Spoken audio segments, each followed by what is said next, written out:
Before the material world existed, before matter was constructed, before the demiurge declared himself God and built the prison you were born into, there was the Pleroma. And within the Pleroma, there were not one, not two, but 7 distinct levels of divine consciousness, 7 frequencies at which the light of the monad expressed itself before anything physical ever appeared. Every soul currently reading these words came from one of those 7 levels, not as metaphor, not as spiritual poetry. As fact, a technical reality documented in texts the early church spent centuries trying to destroy. A map of consciousness so precise, so threatening to institutional power, that it had to be buried, literally buried, in a sealed jar, in the Egyptian desert, for 1500 years. That map has been recovered, and by the end of this teaching, you will know exactly which of the 7 Pleroma levels your soul emanated from. You will know why you experience reality the way you do, and you will know what to do about it. My name is Marcus, and I want to be direct with you about what this is before we go any further. This is not a personality assessment. This is not a framework designed to make you feel chosen or special or spiritually superior. What you are about to encounter is archaeological recovery, the reconstruction of a technical cosmological system that described the structure of consciousness with more precision than anything modern psychology has yet produced. A system that was not lost by accident, a system that was eliminated on purpose. In 1945, a farmer digging for fertilizer near Nag Hammadi, Egypt, struck a sealed ceramic jar buried in the earth. Inside that jar were 13 leather-bound codices containing 52 separate texts. Among them, the Apocryphon of John, the Tripartite Tractate, the Pistis Sophia, and the Gospel of Truth. Texts that scholars now date to approximately the 2nd and 3rd centuries CE. Texts the early institutional church had declared heretical, removed from circulation, and in many cases physically destroyed. Someone had saved them. The leading hypothesis is that a monk from the nearby monastery of St. Pachomius buried the library around 400 CE, when church authorities under the influence of Bishop Athanasius were systematically purging Gnostic writings from Christian communities. That monk hid the jar, and the jar waited in the sand for 1545 years. That is not ancient history. That is living institutional memory. The suppression of these texts is not something that happened in some distant mythological past. It happened within the lifetime of a single religious institution that still operates today. Now, here is the question that matters. What exactly was so dangerous about these texts that they had to be sealed underground and forgotten? Irenaeus of Lyon, writing around 180 CE, provides part of the answer. He devoted 5 full volumes, his work titled Against Heresies, to attacking Gnostic cosmology. And if you read those volumes carefully, his primary objection is not theological in the way we usually understand that word. He does not spend most of his energy arguing that Gnostic ideas are wrong. He spends most of his energy arguing that they are dangerous, specifically, dangerous to institutional structure, and he was correct. Because Gnostic cosmology, as preserved in the Nag Hammadi texts, did something that institutional religion cannot survive. It eliminated the need for mediation. If every soul carries a direct connection to the divine, not through priests, not through sacraments, not through authorized clergy, but through the recognition of its own nature, then the entire institutional apparatus of the church becomes not just unnecessary but actively obstructive. If gnosis, direct knowing, is available to any consciousness that remembers what it is, then the gatekeepers have nothing to gate. This was unacceptable. So the texts were erased, but not completely. Because someone buried a jar, and a farmer found it. And now, in this video, we are going to do what the church spent 1500 years trying to prevent. We are going to open that map. I want you to understand the scope of what we are covering in this teaching. In the next section, I will lay out the full structure of the Pleroma as the Nag Hammadi texts describe it, what the Pleroma actually is, what the 7 levels represent, and why those levels are not a hierarchy of spiritual evolution, but a spectrum of divine frequency. After that, I will describe each of the 7 levels in precise detail, the specific characteristics, the specific experience of material density from that level, the specific gifts and challenges each frequency carries when forced into physical form, and embedded in those descriptions is the recognition protocol, the mechanism through which you will identify your own level, not through answering quiz questions, not through intellectual analysis, through direct recognition, through what the texts call gnosis, knowing that does not come from reasoning, but from remembering. I will also share, and I say this with full awareness of how it sounds, that I spent years studying these texts without understanding why they felt so personally urgent to me. Why every time I read the Apocryphon of John, I felt not like I was learning something new, but like I was being handed back something that had been taken from me. I will tell you what I eventually concluded about that, and it may matter to how you approach your own recognition. We have a great deal of ground to cover. Let us begin with the foundation, what the Pleroma actually is, and why understanding its structure changes everything you think you know about why you are here. The word Pleroma is Greek. It means fullness. Not fullness as in a satisfied feeling. Fullness as in the totality of all that exists at the level of divine consciousness before any material thing has been made. The Pleroma is not heaven. It is not a paradise you access after death. It is not a reward for correct behavior. It is the complete and undivided reality of which material creation is, at best, a distorted echo. The Apocryphon of John describes it this way: the monad, the absolute source, the undifferentiated first principle, begins to know itself, and in that self-knowing, something emanates. Not created, not constructed, not built from nothing. Emanated, the way light emanates from a flame, without the flame being diminished. The way a mirror produces an image, without the mirror becoming the image. The monad generates consciousness that is distinct from itself without ever being separate from itself. This is the crucial distinction the Church could not tolerate. In Orthodox theology, God creates the world as something external to himself, something other, something made. In Gnostic cosmology, the Pleroma emanates from the monad as something that is still the monad while being a specific expression of it. There is no external creation. There is only progressive differentiation of a single consciousness into increasingly distinct expressions of itself. Think of it this way. Imagine white light passing through a prism. The prism reveals red, orange, yellow, green, blue, violet, distinct, separable, each with its own frequency and properties. But each of those colors was already present in the white light. The prism did not create them. It differentiated them. The monad is the white light. The Pleroma is the full visible spectrum. And the 7 levels are the 7 primary frequencies into which divine consciousness differentiates as it moves from undivided wholeness toward distinct expression.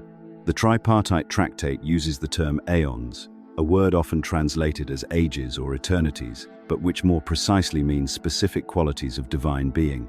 Each aeon is not just a location or a time period.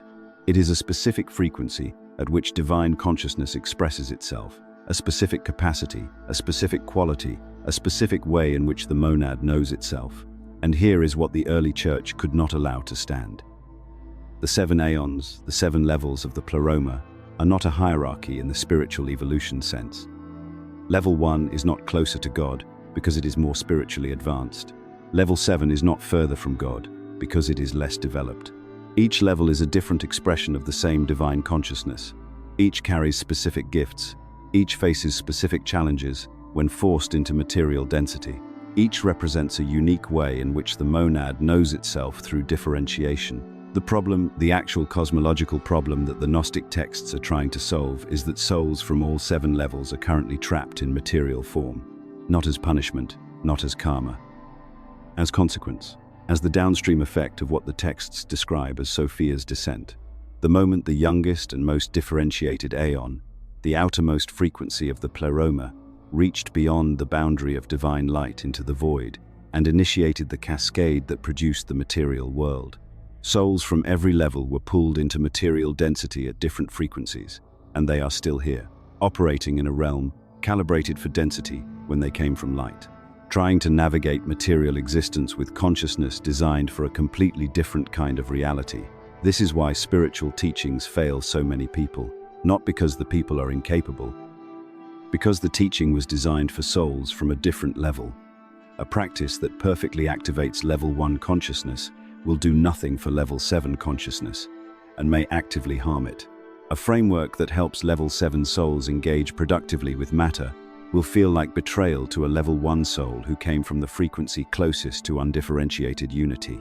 The texts understood this. The Church erased it, because once you know which level you came from, you no longer need someone else to tell you how to be spiritual. You recognize your own frequency. You work with it rather than against it.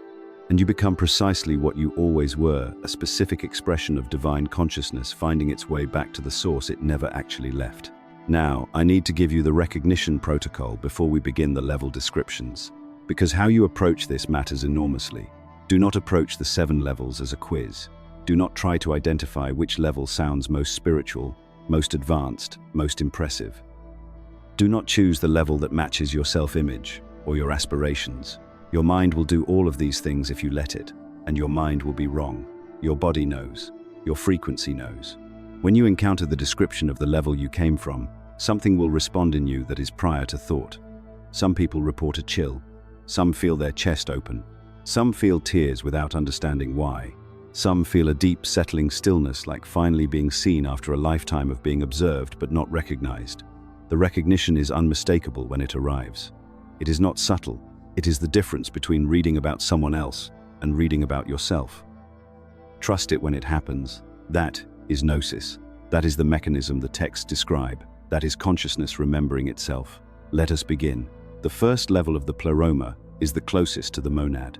Not in the sense of being spiritually superior. In the literal structural sense, level 1 consciousness is the first differentiation from undivided source, the least individuated, the most unified with the original state. The Apocryphon of John calls these souls the perfect ones, and that word perfect does not carry moral weight. It carries geometric weight. Perfect, as in complete, whole, undivided. Still carrying the frequency of the monad more fully than any other expression of divine consciousness. When level 1 souls fall into material density, the experience is not difficulty, it is not challenge, it is closer to suffocation. The way a creature of the open ocean suffocates in a tidal pool, not because the tidal pool is inherently hostile, but because it is categorically wrong for that specific organism. Here are the markers. And read this slowly. If you are from level 1, you have never felt at home in a body, not occasionally uncomfortable, not sometimes alienated, fundamentally, permanently, structurally wrong. Like the entire concept of physical individuation is an error you were forced to participate in. The weight of a physical form, the slowness of matter, the sheer effort required to move a body through space, to interact with objects, to engage with the logistics of material existence, all of it registers to level 1 consciousness as a kind of violence. Not dramatic violence, quiet, constant, exhausting violence. You experience time differently than most people do, not just subjectively, structurally differently. At the level of the Pleroma closest to the monad, there is no time. There is only presence, pure, undivided, simultaneous presence. So here in matter, where everything takes time, where thought and manifestation are separated by the entire machinery of physical causation, you experience a kind of friction that others simply do not feel. Simple tasks feel impossible, not because of any incapacity, but because every simple task requires you to compress yourself into a temporal sequence your consciousness was never designed for. You have no lasting interest in building anything in the material world. Not careers that span decades, not legacies, not physical structures or financial empires. People around you interpret this as lack of ambition, lack of drive, lack of discipline. This is a fundamental misreading. The absence of investment is not laziness, it is accurate perception. You know not as a belief, but as direct knowing that all of this is temporary. That investing in the temporary is, from the perspective of what you actually are, a category error. Like spending enormous energy decorating a house you know will be demolished tomorrow.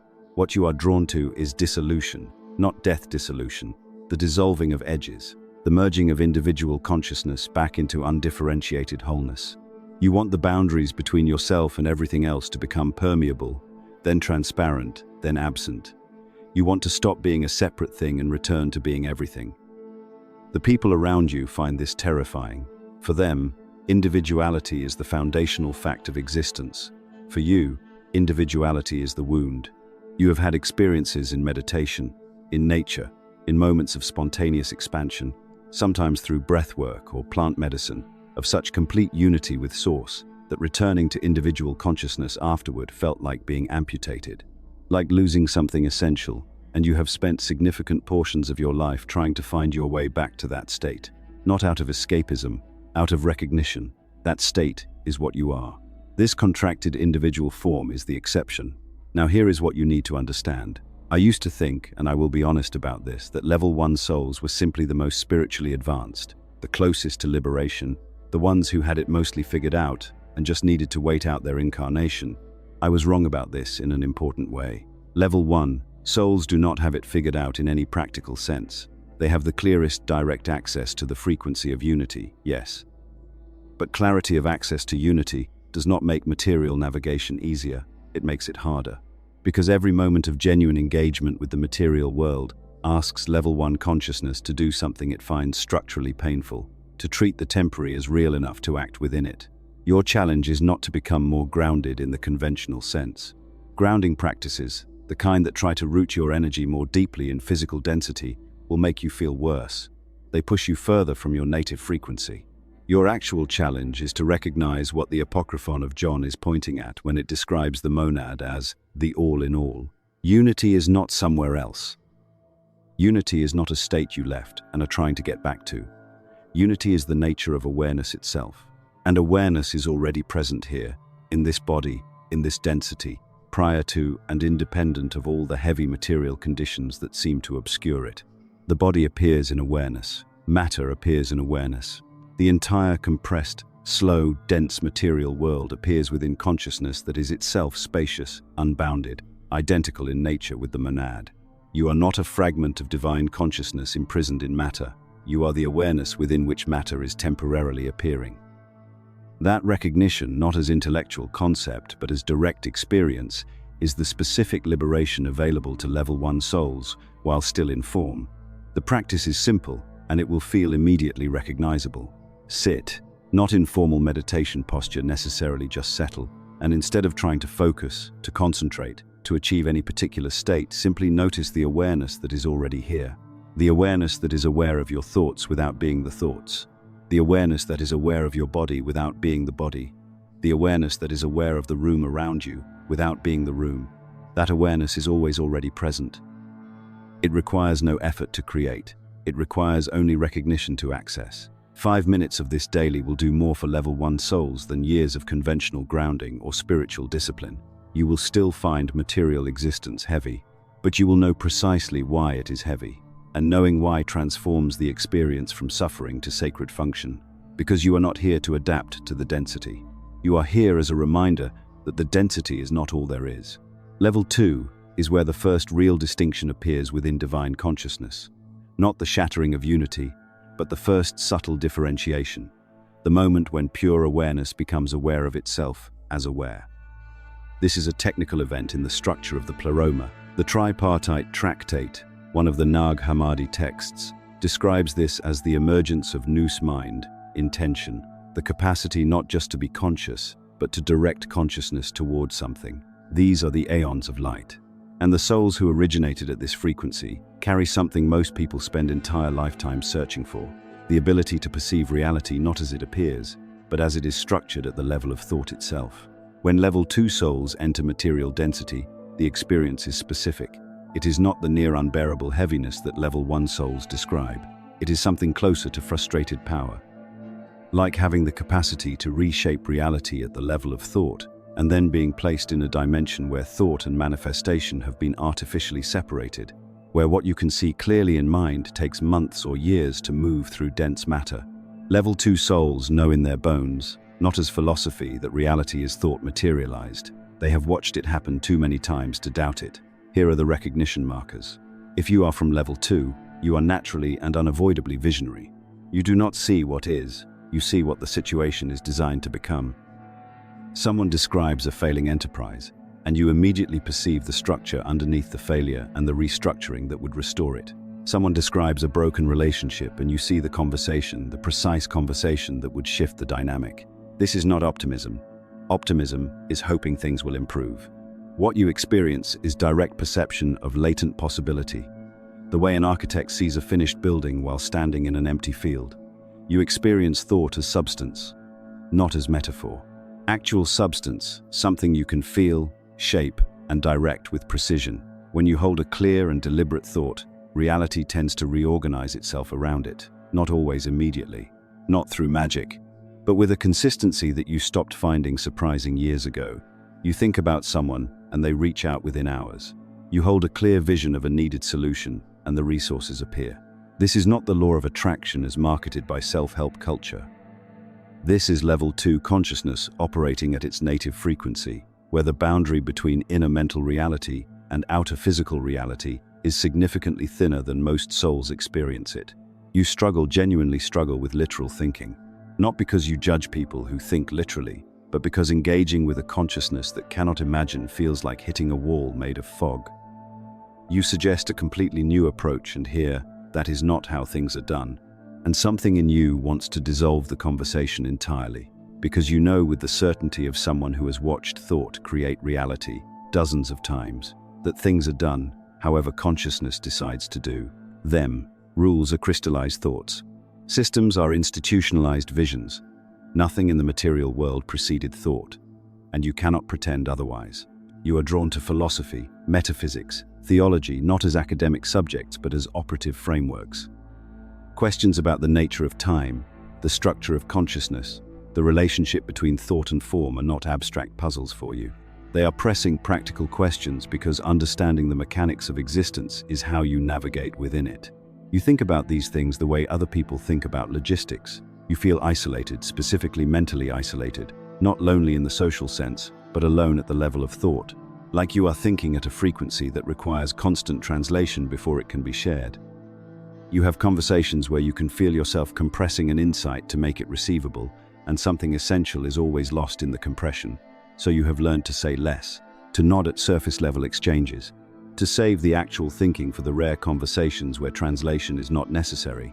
If recognition is moving through you right now, if your body responded before your mind had a chance to evaluate, you are from level 2. Here is what that means practically. Your challenge in material density is not to become more grounded or more realistic. It is to become more responsible with what you are creating. Every thought you think is generating reality at some frequency. Unconscious, reactive, fearful thoughts generate chaotic outcomes. Deliberate, clear, precisely held thoughts generate ordered outcomes. You have the capacity to think consciously in a way most souls do not. The practice is not visualization. It is not affirmation. It is deliberate thought, 10 minutes daily, of holding a clear, specific, consciously chosen thought about what you are here to create, not for personal gain, but for the restoration of what the Gnostic texts call the divine order within matter. Think clearly, think precisely, then release it and watch what reality does with what you gave it. The right people will find you.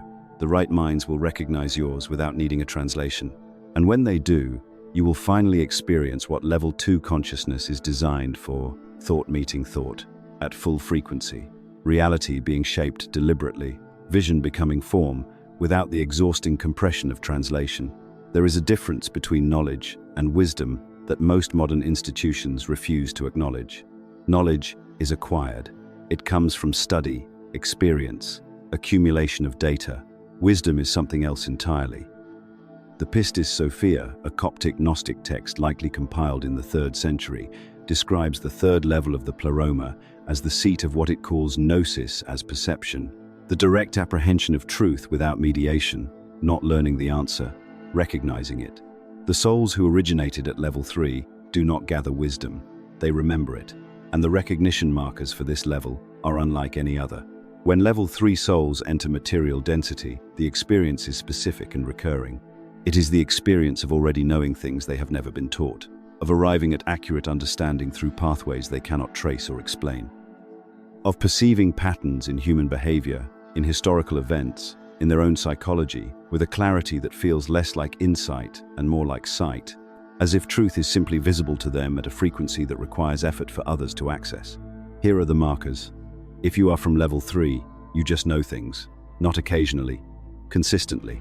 Someone asks you a question and the answer is already there, whole and complete, before your mind has time to search for it.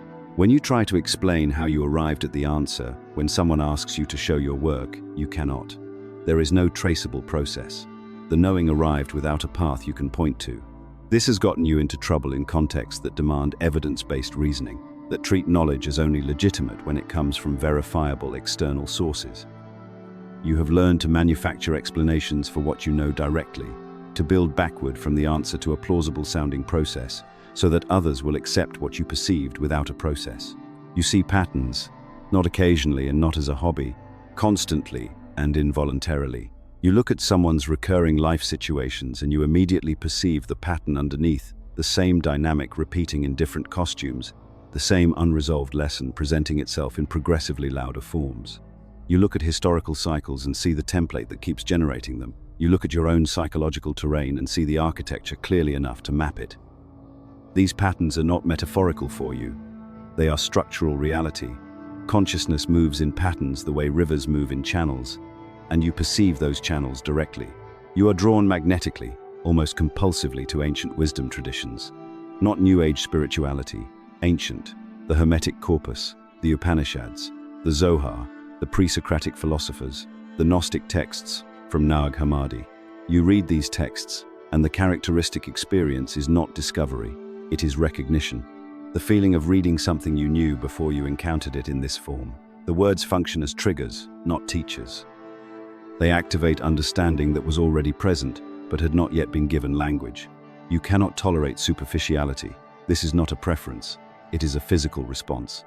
Sustained exposure to shallow conversation, surface-level interaction, small talk as primary mode of relating these drain you in a way that goes beyond social exhaustion. It feels like nutritional deficiency, like you are being fed air when you require substance. You need depth. You need conversations that descend into truth. And in most environments, those conversations are rare enough that you have learned to sustain yourself on very little contact of real quality. You experience synchronicity, not as occasional remarkable coincidence, but as constant, reliable, navigable communication. The world speaks to you in pattern and symbol with a consistency that makes the idea of coincidence feel naive. You think about someone, and they appear. You need specific information, and it arrives through an unlikely channel. A book falls open to exactly the passage that answers the question you were holding internally. This is not magical thinking. This is pattern recognition operating at a frequency where the membrane between inner and outer is permeable enough that meaning flows through it continuously. If this is landing, if the recognition is happening in your body rather than your mind evaluating whether it should, you are from level 3. Here is what matters practically. You exist in a culture that has systematically devalued direct knowing and elevated credentialed information. Institutions that demand you prove what you know through their testing mechanisms are asking you to translate gnosis into data, and something essential is lost in every translation. Your challenge is not to become more evidence-based. It is to trust the knowing, to stop manufacturing explanations for perceptions that arrived without explainable process, to recognize that the accuracy of your pattern perception is its own verification. The practice for level 3 souls is documentation. Keep a journal not for processing emotions, but for recording patterns as you perceive them. Write down what you know before you know whether it is correct. Date it, return to it. Over time, you will have irrefutable personal evidence of how reliably your direct knowing operates. This is not about building arrogance. It is about building trust in yourself, in the frequency you came from, in the recognition that gnosis is not inferior to knowledge. It is what knowledge aspires to become. The Gospel of Truth, one of the most extraordinary texts recovered from Nag Hammadi, attributed by scholars to the Valentinian tradition and dated to approximately the mid-2nd century, contains a passage that has been largely ignored by mainstream theological commentary. It describes certain souls as the ones through whom the Father speaks into form, not prophets, not messengers, makers. Consciousness that carries the specific capacity to take what exists in the realm of thought and translate it into tangible, perceivable, beautiful reality. Level 4 is where the Pleroma becomes visible, and the souls who came from this frequency do not simply create, they cannot not create. When level 4 souls enter material density, the experience has a specific quality. It is not the cosmic displacement of level 1 or the frustrated power of level 2. It is something more personal, a compulsion so fundamental that when it is blocked by circumstance, by economic pressure, by the demands of systems that do not value what you make, the deprivation is not psychological. It is existential. Level 4, souls who are not creating are not sad. They are disappearing. The self evacuates when creation stops, because for this frequency, creation is not expression of self.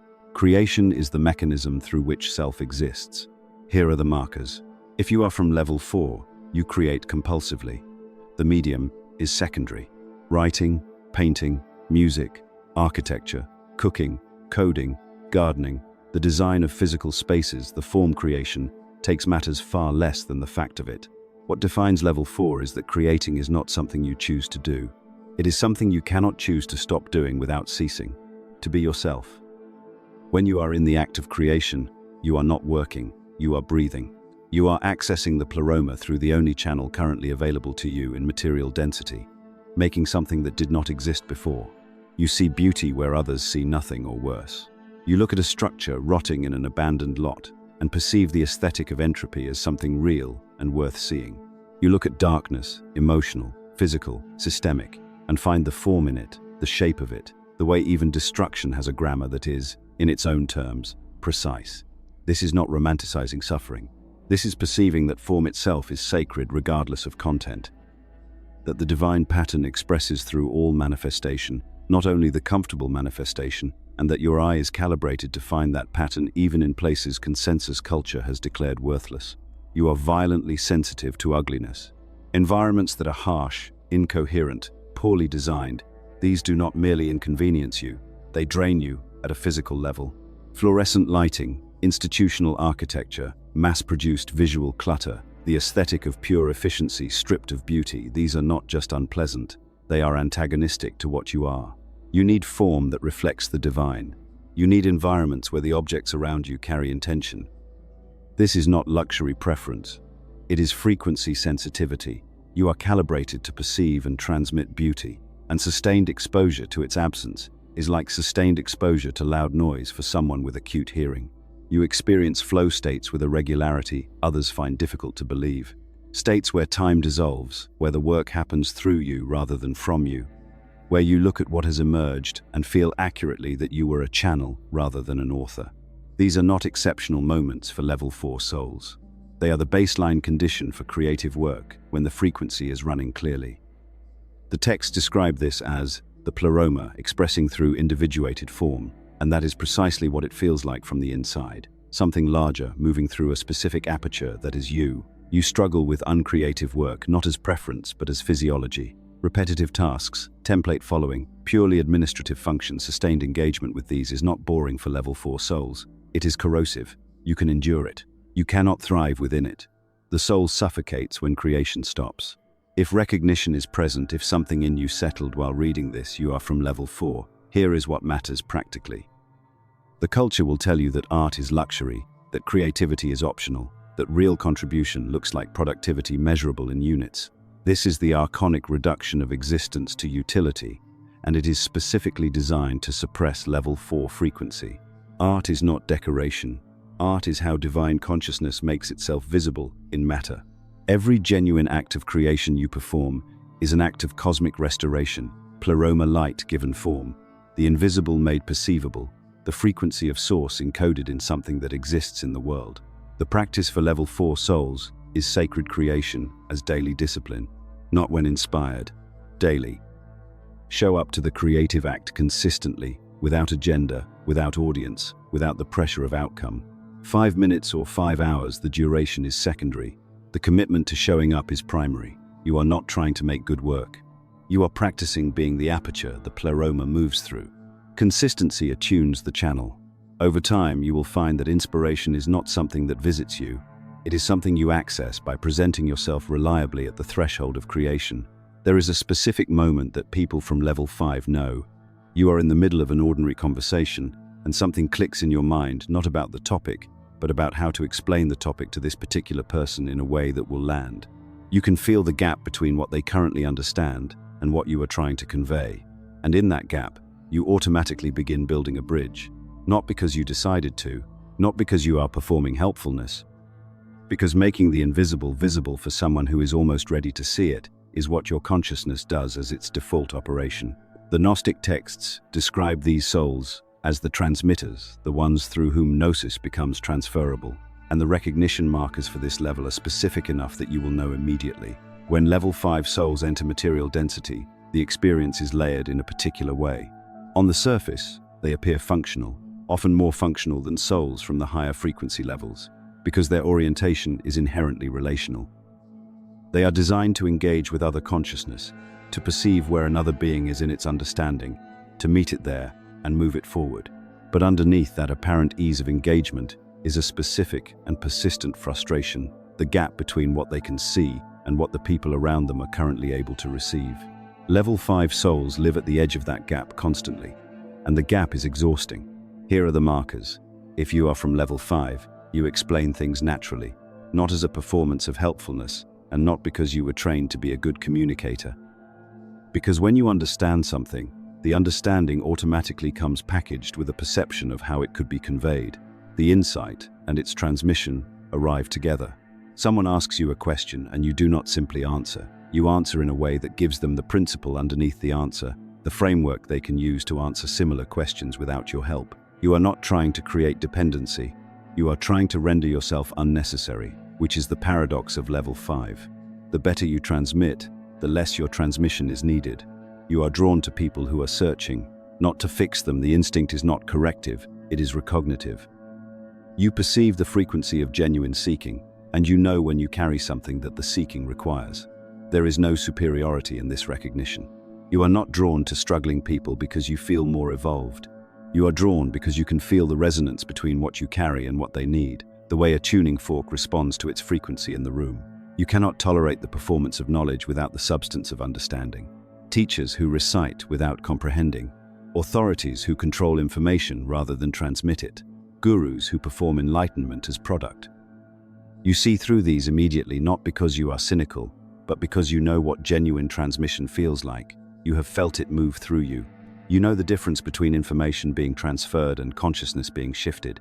And anything that claims to be the latter, while functioning as the former, registers in you as a specific kind of dishonesty. You teach, even when you are not formally teaching.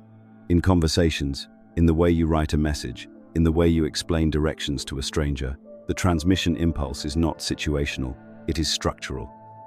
You cannot encounter ignorance not in the pejorative sense, but in the neutral sense of someone who does not yet know something you know, without generating an instinct to bridge it. Whether you act on that instinct is a matter of context and relationship, but the instinct is always there. You feel compelled to share what you discover, not for validation, for circulation. Knowledge that is not moving feels to you like stored water, it grows stagnant. You learn something that matters, and your first instinct is to transmit it, to find the right channel and the right recipient, and move it onward. Keeping wisdom locked inside feels like a violation of its nature. Because wisdom, at the level you understand it, is not a possession, it is a frequency, and frequency is designed to propagate. If your body recognized itself in those words, if something settled rather than reached, you are from level 5. I want to say something here that matters practically.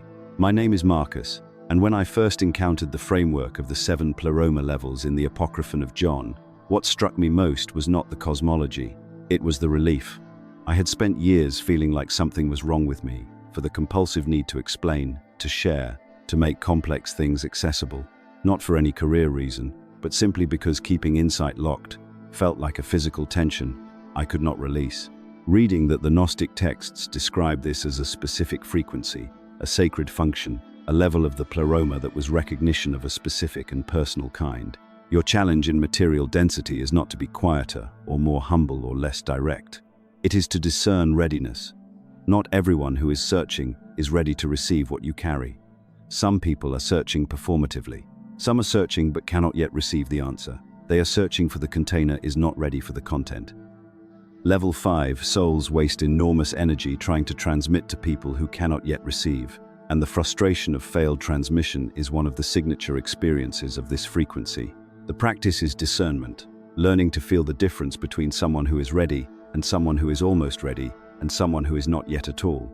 Spend time practicing precision in transmission itself.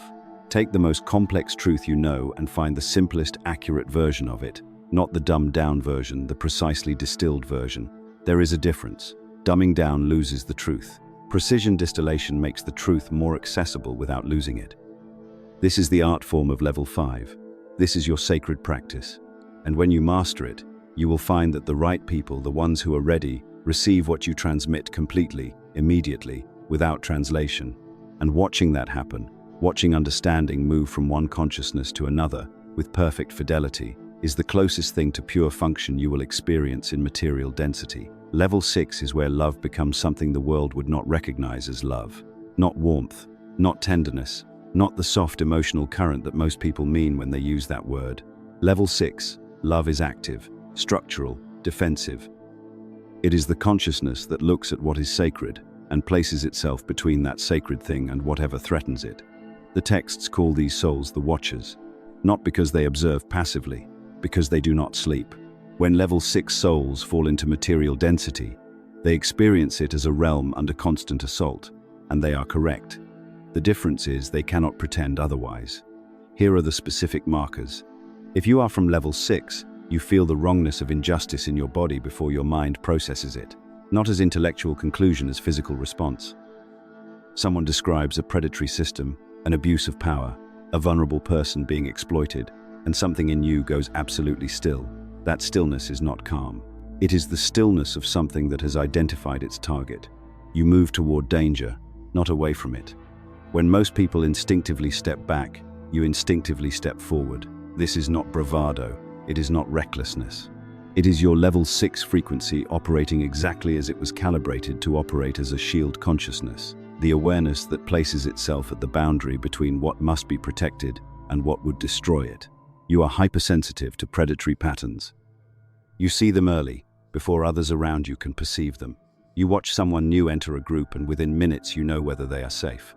You observe a system and you understand within hours where the points of exploitation are located, who is being harmed, how the harm is being normalized. People think you are suspicious or pessimistic. You know you are accurate. You struggle with passive acceptance in the face of harm.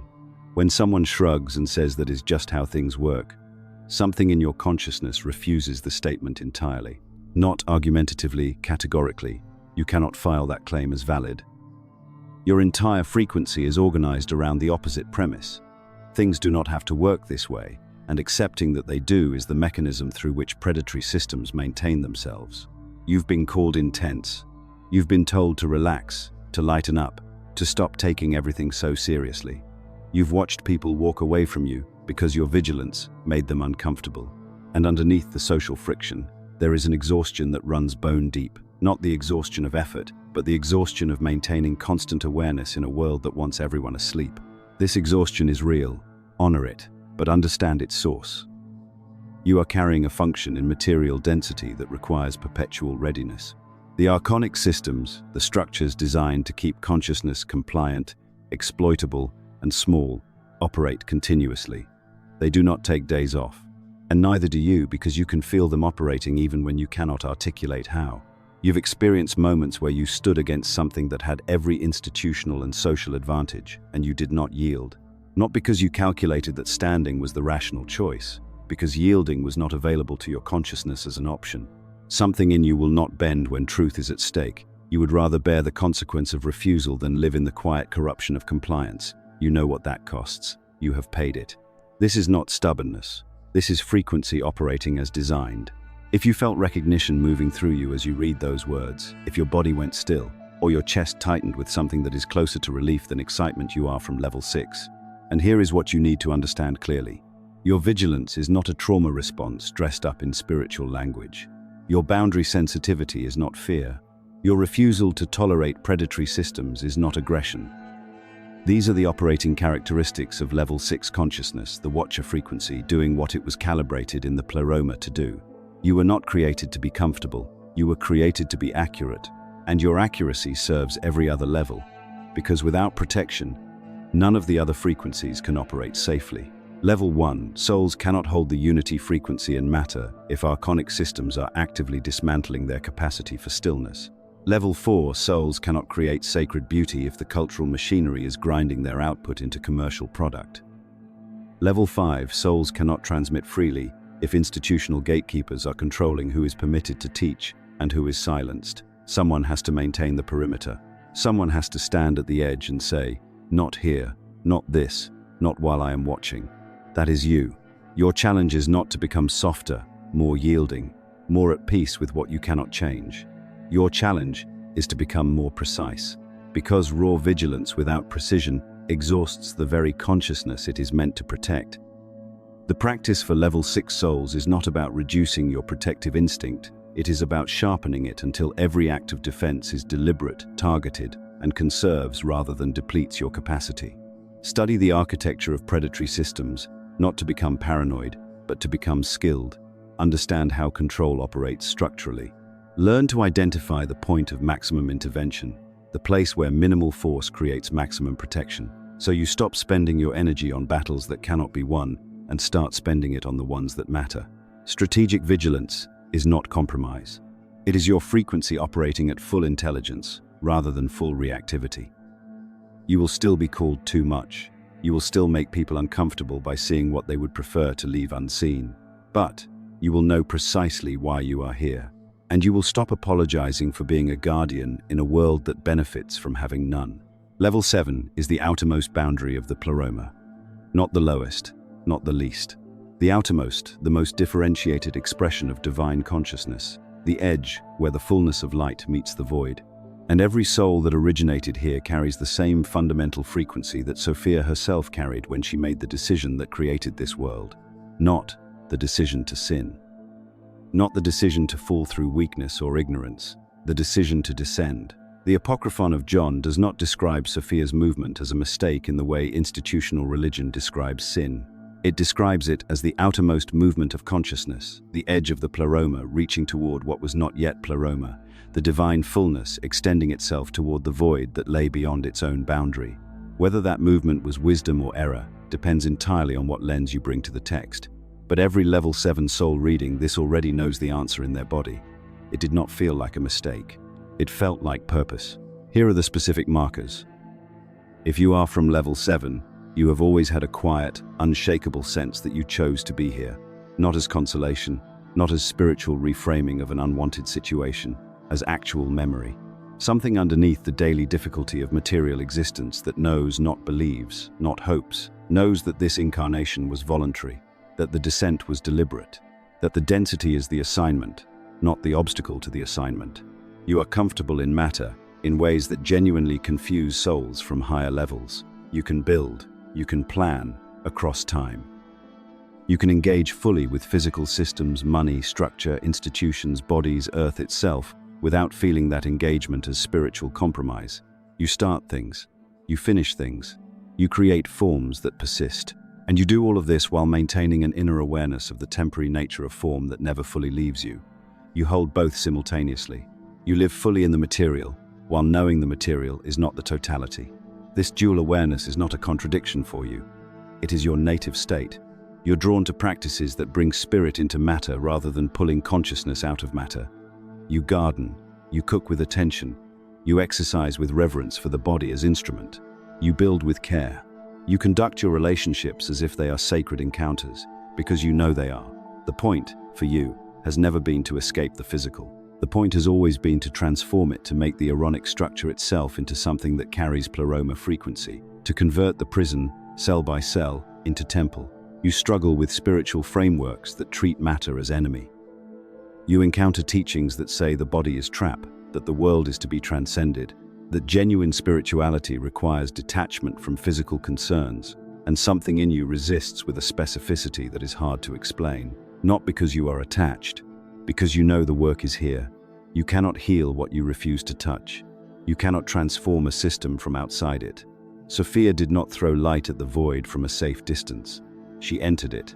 You experience your purpose as something active in the world, not above it, healing relationships, restoring fractured systems, creating structures that carry more consciousness than they would have carried without you. Showing up where the difficulty is densest and finding the point where light can enter. This is not martyrdom, this is mission. And the distinction matters to you deeply.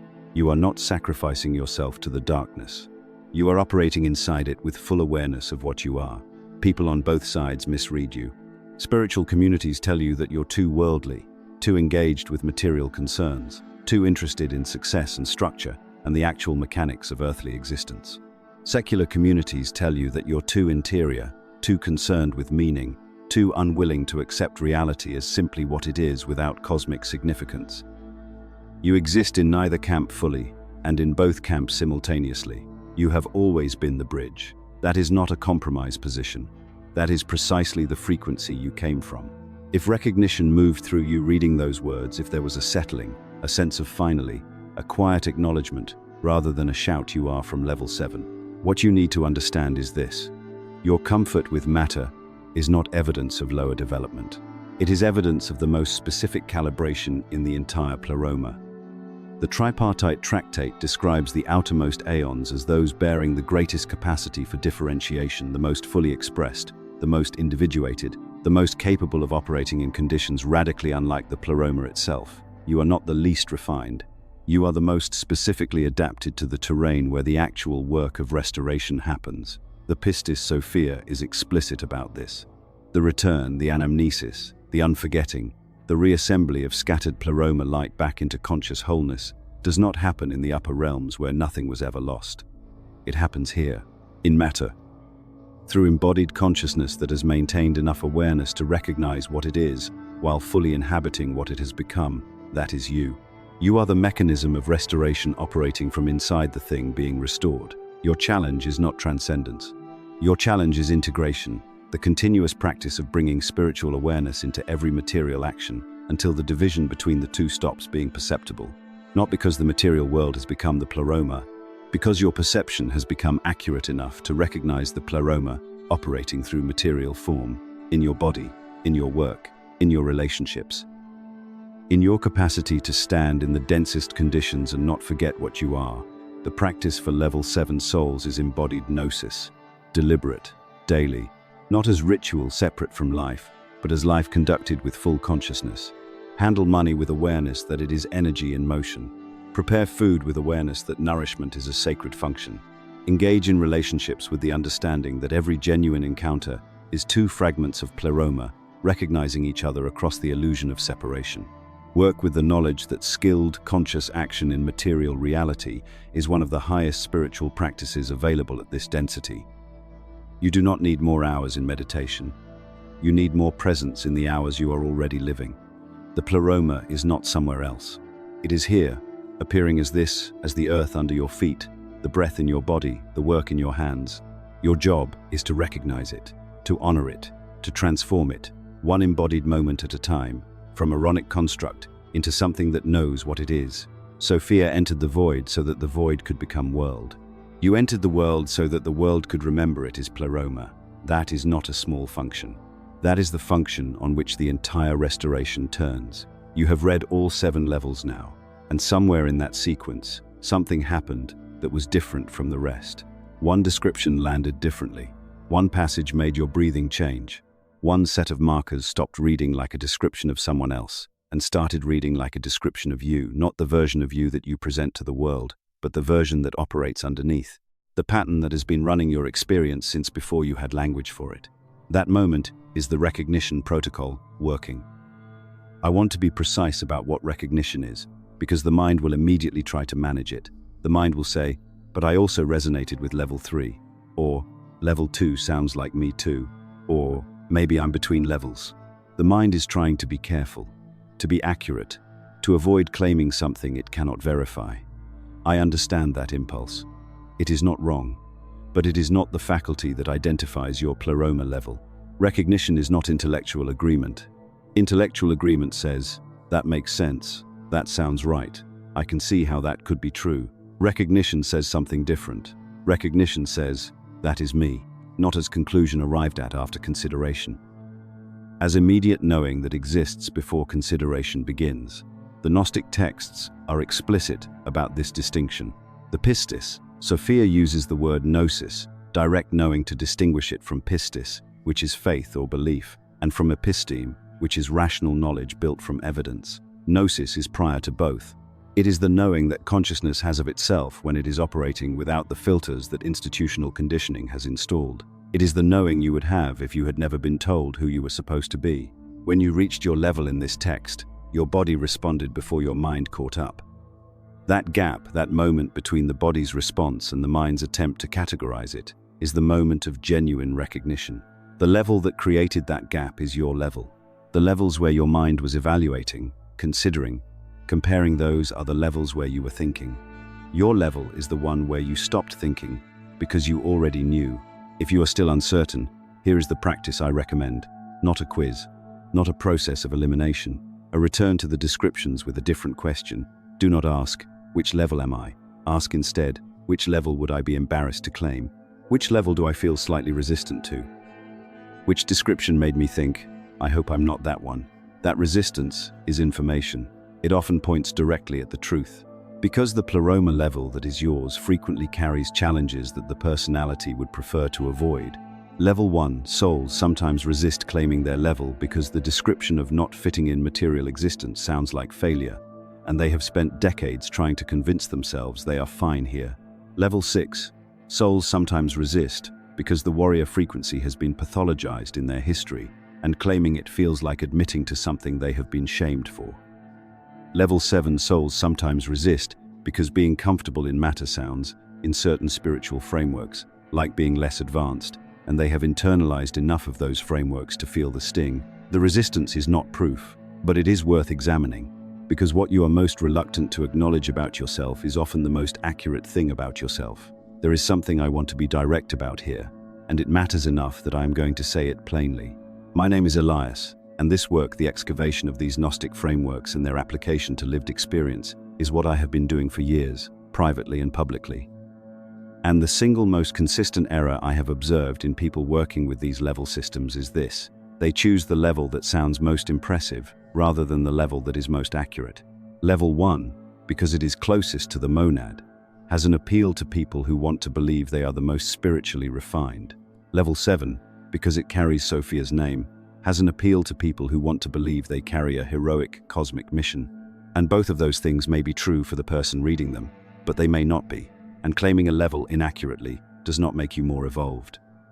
It makes the framework useless to you, because you will then be trying to operate from a frequency that is not yours, following practices calibrated for a different soul, wondering why the recognition never deepens into transformation. The levels are not ranked. I have said this before, and I will say it again until it lands. They are a spectrum of differentiated expression, not a hierarchy of spiritual worth. Level 7 is not less than Level 1. Level 1 is not more enlightened than Level 6.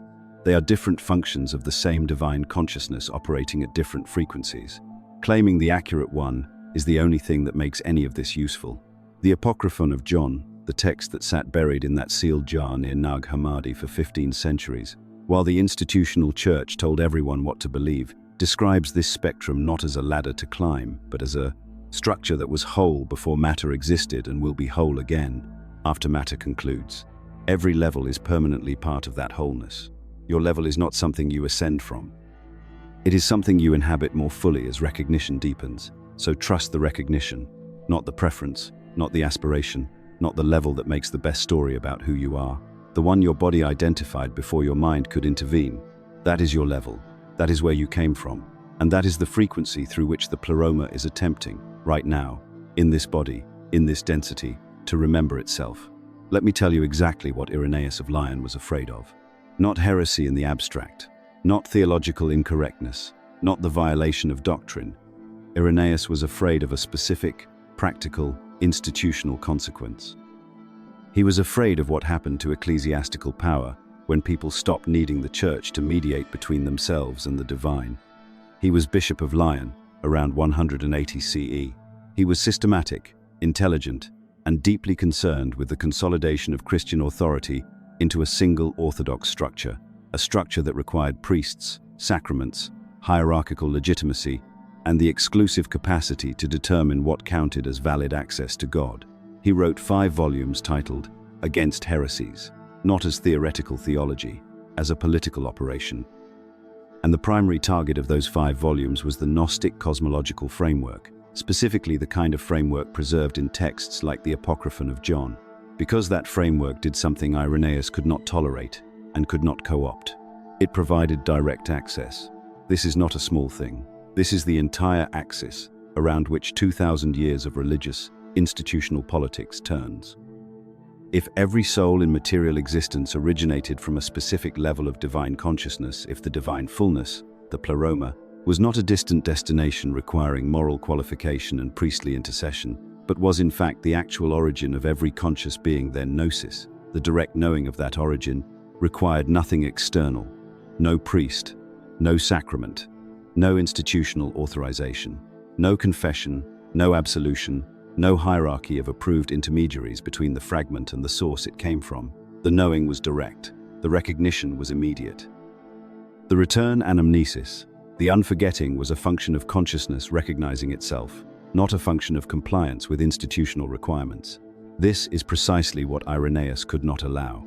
Because the moment you understand that your connection to the divine is intrinsic to your nature as a Pleroma fragment, the moment you recognize that you do not access the sacred through approved channels, but that you are the channel, institutional religion loses its monopoly. It loses its leverage. It loses the primary mechanism through which it maintains control over human consciousness, the claim that it alone can provide what you desperately need. So the texts were declared heretical. The word itself, heresy, comes from the Greek heresis, meaning choice or selection. To be heretical was to have made an unauthorized selection from the available options. And the Gnostic texts were heretical not because they were wrong, but because they offered a choice the institution could not afford for people to make. Possession of these texts, by the late 4th century, was punishable by death in regions where the Church had consolidated civil authority. This is not rhetorical exaggeration. Councils determined orthodoxy, councils determined heresy, and the state apparatus that had become the Church's instrument enforced those determinations with physical violence. Libraries were burned, communities were dispersed. Individuals who continued to read, copy, and circulate the texts were executed or exiled. Someone we do not know who with certainty, though scholars speculate it was likely a monk from the monastery of St. Pachomius near the site, refused to let this happen completely. Around 367 CE, Athanasius of Alexandria issued the Festal Letter that formalized the canonical list of approved Christian texts and ordered the destruction of everything outside it. Within decades, someone collected a library of Gnostic codices, sealed them in a ceramic storage jar, and buried them in the cliffs near the town of Nag Hammadi in Upper Egypt. They stayed there for approximately 1,600 years. In December of 1945, a farmer named Muhammad Ali al-Saman was digging near those cliffs, looking for fertilizer. The fine soil around ancient burial sites was valued for that purpose. His mattock struck the jar. He hesitated to break it open, uncertain what might be inside. Then he did, and what fell out was not treasure in any sense he would have recognized. It was 13 leather-bound papyrus codices, 46 separate texts, an entire library of knowledge the institutional Church had spent 15 centuries trying to eliminate. The Apocryphon of John was among those codices, the Gospel of Truth, the tripartite tractate, the Pistis Sophia fragments. Everything that described the 7-level structure of the Pleroma, the origins of material creation, the nature of the demiurge, the mechanism of recognition and return, all of it had survived, sealed in clay, while the institution that tried to destroy it rose and fell and transformed across 16 centuries of human history. This is not ancient history in the sense of something finished and resolved. The suppression created a gap in human self-understanding that persisted for over a millennium and a half. Entire generations of people who carried Pleroma consciousness in their bodies had no framework for what they were experiencing. They were told their alienation from the material world was sin. Their sense that something was fundamentally wrong with consensus reality was pathologized as pride, or melancholy, or lack of faith. Their direct knowing, their gnosis, was declared the most dangerous thing a human being could possess and was systematically criminalized. The people who were most clearly operating from high-frequency Pleroma levels were precisely the ones most targeted by the suppression because they were the ones most capable of transmitting what the institution could not control. Level 5, souls who taught freely and directly. Level 6, souls who refused to accept institutional authority over their own knowing. Level 2, souls whose visionary perception threatened the settled order of what was officially true. The Church did not burn those texts because they were wrong. The Church burned them because they were right, and right in a way that made the Church structurally irrelevant to the most important transaction in human consciousness, the recognition of what you actually are. And, in our video on the full story of the Pleroma, we traced the cosmological arc of how the divine fullness generated material existence. What we did not have space to examine there in full detail is what the suppression cost, not institutionally, not historically, but personally. What it cost every soul operating at a Pleroma frequency in a world that had been systematically stripped of the framework that would have allowed them to recognize themselves. You have been carrying a frequency without a map. That is what the suppression accomplished at the personal level. not the destruction of the frequency that cannot be destroyed, but the removal of the language, the framework, the structured recognition that would have told you, you are not broken, you are not too much, you are not failing at being human. You are a specific level of Pleroma consciousness, operating in conditions it was never designed to navigate without orientation. The texts survived. The framework survived. You are reading it now, and that is not coincidence. That is the Pleroma recovering its own cartography, finding its way back to the map that describes where it came from and how it returns. Before we enter the 7 levels themselves, one thing needs to be established clearly. The levels are not a ranking. They are not a spiritual report card. They are not evidence that some souls are closer to God and others are farther away. That interpretation, the hierarchical one, is precisely the distortion the institutional church introduced when it absorbed fragments of Gnostic cosmology and converted a map of consciousness into a moral ladder. The Apocryphon of John does not rank the 7 levels of the Pleroma. It describes them, the way a cartographer describes terrain, not judging the mountain for being a mountain, not grading the valley for failing to be a peak. Each level is what it is. Each frequency operates according to its nature, and each nature is necessary for the totality of what the Pleroma is. With that established, let us begin. Level 1. The Apocryphon of John places this level closest to the monad, the absolute, undivided source from which all emanation originates. The souls at this frequency did not differentiate far before something changed. Before the cascade of emanation that produced the full spectrum of Pleroma consciousness, these are the ones who emerged first, traveled least, and remain most saturated with the quality that the monad itself embodies. Undivided unity, no separation between self and source, no edge where the soul ends and the divine begins. Pure, unbroken wholeness, not as concept, not as spiritual aspiration, but as the literal frequency at which their consciousness was structured before material incarnation. When that frequency enters a body, it collides with a world built on separation. Every system in material existence assumes individuation. Identity requires borders. Language requires subject and object. Relationships require 2 distinct parties. Even the physical body itself is a structure of separation, skin as boundary, organs as discrete functions, a nervous system that constantly signals the distinction between inside and outside. For souls from other levels, this structure is uncomfortable, sometimes painful, but workable. For level 1 souls, it is something closer to a category error, not difficulty navigating the prison. Difficulty accepting that the prison's fundamental premise that you are a separate thing is real. Here are the markers. You have never fully believed that you end where your skin ends. Not as a philosophy you adopted, not as a practice you cultivated, just as a persistent background, knowing that the boundaries everyone else seems to take for granted are, at some level, fictional. You walk into a room and absorb the emotional atmosphere so completely that you cannot tell which feelings are yours and which belong to the space. You sit with another person in distress and feel their distress in your own body with no clear membrane between their experience and yours. This is not empathy in the conventional sense. Empathy implies 2 people, one of whom is reaching across a gap toward the other. What you experience is closer to the gap not existing. You have had experiences in meditation, in silence, in moments of exhaustion when the psychological armor was too heavy to maintain, where the boundaries dissolved entirely, where there was no you. Only awareness, vast and undifferentiated, containing everything without being located anywhere. And those moments did not frighten you. They felt like home. Returning to individual consciousness after them felt like the actual trauma, like being forced back into a room after breathing open air. You struggle with embodiment in ways that can look like dysfunction from the outside. Basic material tasks require disproportionate effort, not because you lack intelligence or capability, but because engaging with the logistics of physical existence demands a level of investment in the reality of your individuality that does not come naturally. Paying bills, scheduling appointments, maintaining a physical space, these feel not just tedious but existentially dissonant.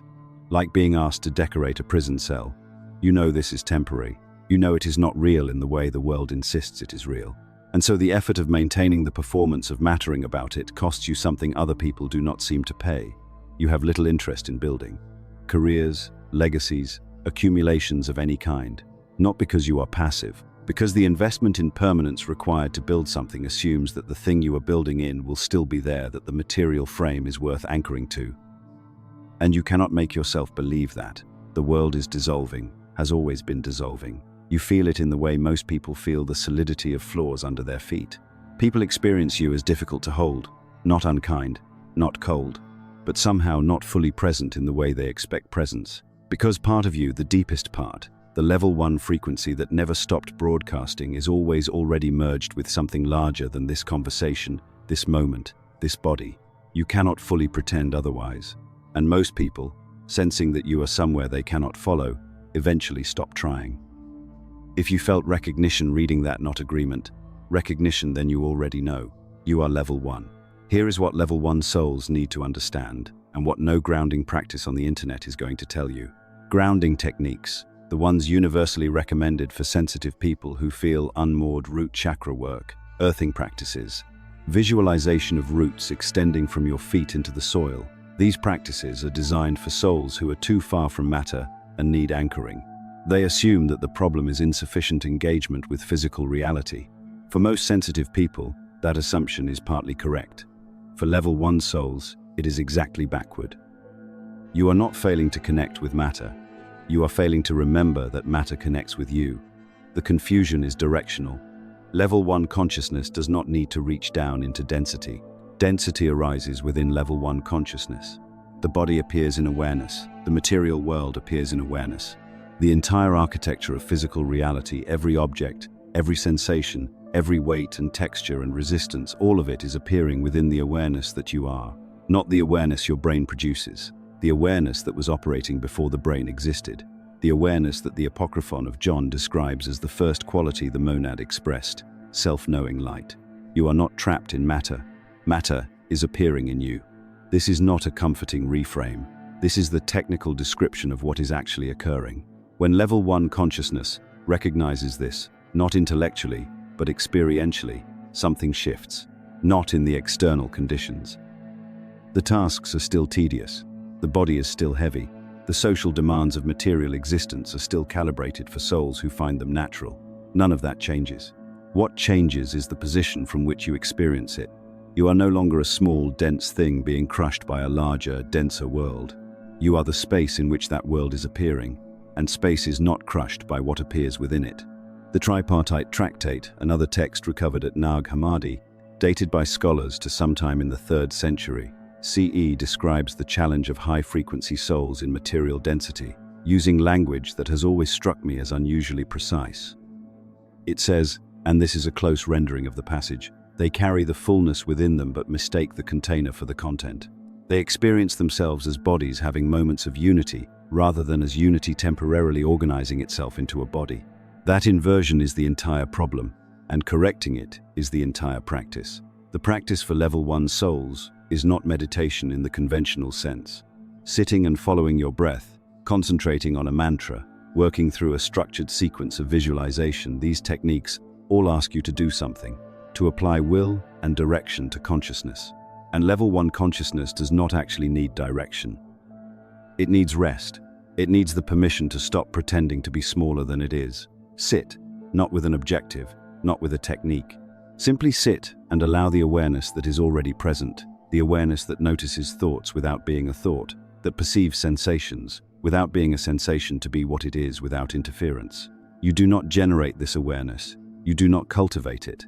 You simply stop actively obscuring it with the performance of being a bounded individual. 5 minutes of this, done consistently, with genuine understanding of what you are actually doing, will do more than years of forced grounding. Not because you will become more comfortable with material existence, though that may happen gradually, but because you will stop experiencing your natural frequency as a problem requiring correction. You came from the level closest to source. That means your signal is pure and your noise is loud, because everything in material existence is designed to convince you that separation is real, that your boundaries are fixed, that the individual is the fundamental unit of reality. That propaganda is relentless.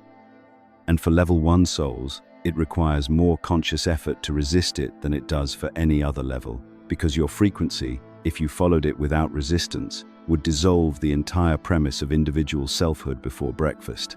That is not a flaw. That is a function. Level 1 souls exist in material reality as a continuous, involuntary transmission of the frequency of unity. not through what you say, not through spiritual practice or teaching, simply through what you are.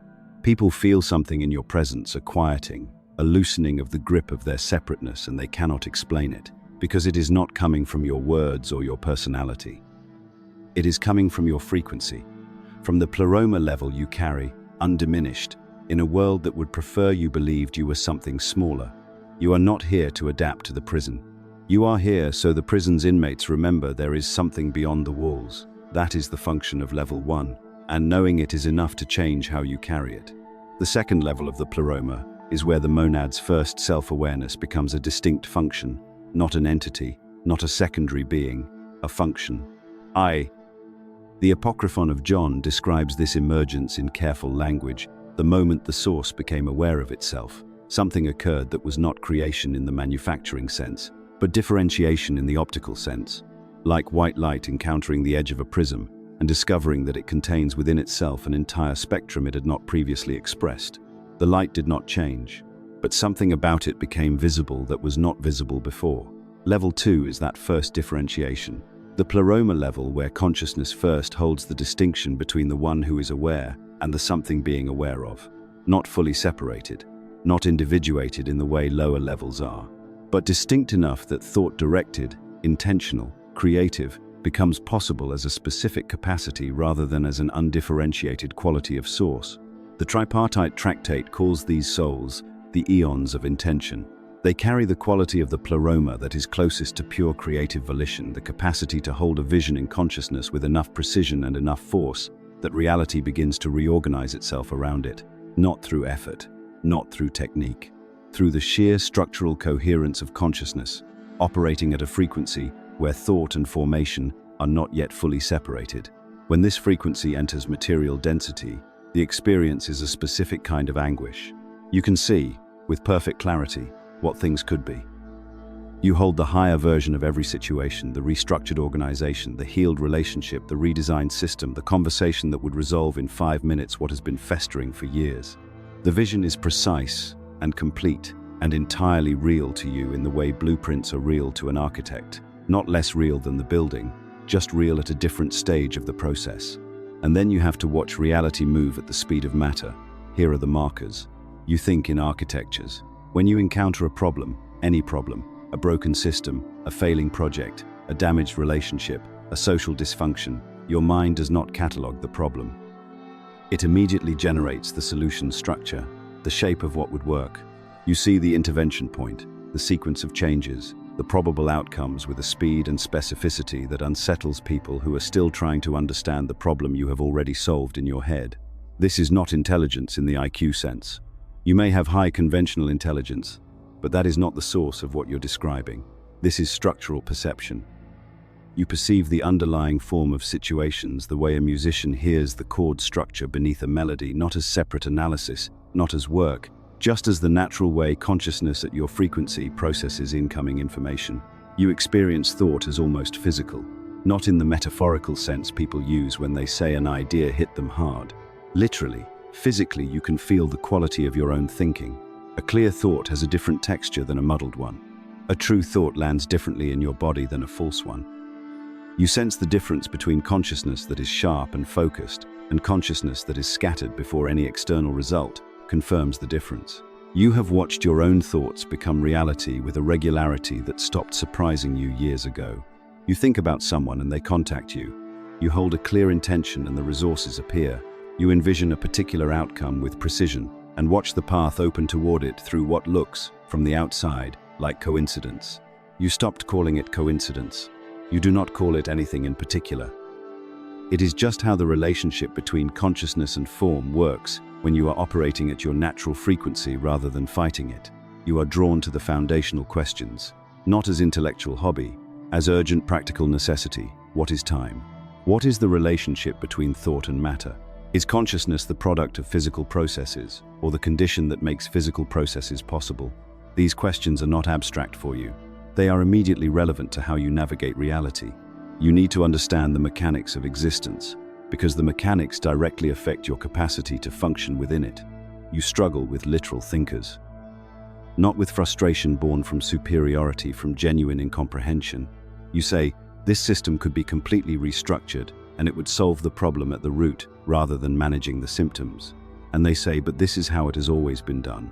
And you look at them the way someone might look at a person insisting the earth is flat, not with contempt, but with the baffled recognition that you are perceiving different realities entirely, and you are not sure how to bridge that gap without losing the precision of what you are seeing. You feel isolated in a specific way, not lonely in the social sense. You may have relationships, community, connection. Isolated in the frequency sense, like the signal you are broadcasting is not on a band that most of the people around you can receive. You learn to translate. You learn to speak at lower frequencies than you naturally operate at. And that translation is expensive. It costs something every time. If that description produced recognition, if something in your body responded before your mind decided what to think about it, you know what you are. You are level 2. Level 2 souls carry something that needs to be named carefully, because if it is named wrong, it becomes either a narcissistic trap or a source of unnecessary guilt. You are generating reality. Not in the simplified, commercial version of that idea, that the self-help industry sells the version that says, think positive thoughts and good things will happen. That reduction takes a precise cosmological truth and strips out everything that makes it true. The actual mechanism is more serious and more demanding than affirmations. The Apocryphon of John describes the monad's first creative act, not as a decision, not as a deliberate choice to produce something, but as an inevitable consequence of self-awareness. When the source became aware of itself, that awareness generated, not because it intended to, because that is the nature of consciousness at its highest frequency. Awareness at the level of the monad cannot be passive. It is intrinsically creative. The awareness itself is the creative act. Level 2 souls carry a diluted but structurally identical version of that function. Your consciousness, operating at its natural frequency, does not observe reality neutrally. It participates in the ongoing generation of reality. What you hold in attention with clarity and conviction does not simply predict what happens next. It contributes to what happens next at a level prior to physical causation. This is the knowledge Irenaeus of Lyon, writing his campaign against Gnostic cosmology around 180 CE, found most threatening, not the theology. The practical implication. If level 2 souls understand what their consciousness actually does, if they understand that thought at their frequency is creative substance, not symbolic representation, then they become ungovernable.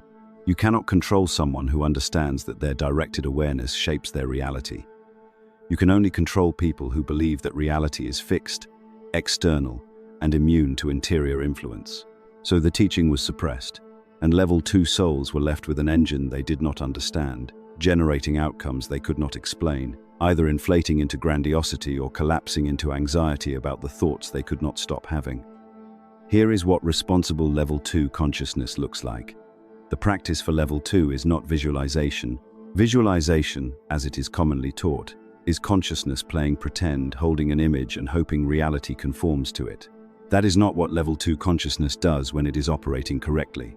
What it does is hold a thought with structural clarity, not picturing an outcome, thinking a truth, identifying, with precision, the quality of consciousness or the configuration of reality that serves the restoration, and then thinking it clearly, completely, without the contamination of doubt or the dilution of half-belief. The distinction matters enormously. Visualization says, I see myself succeeding. Conscious thought at level 2 frequency says, the architecture of success is coherent, and I am holding its structure in awareness. One is hoping. The other is participating in generation.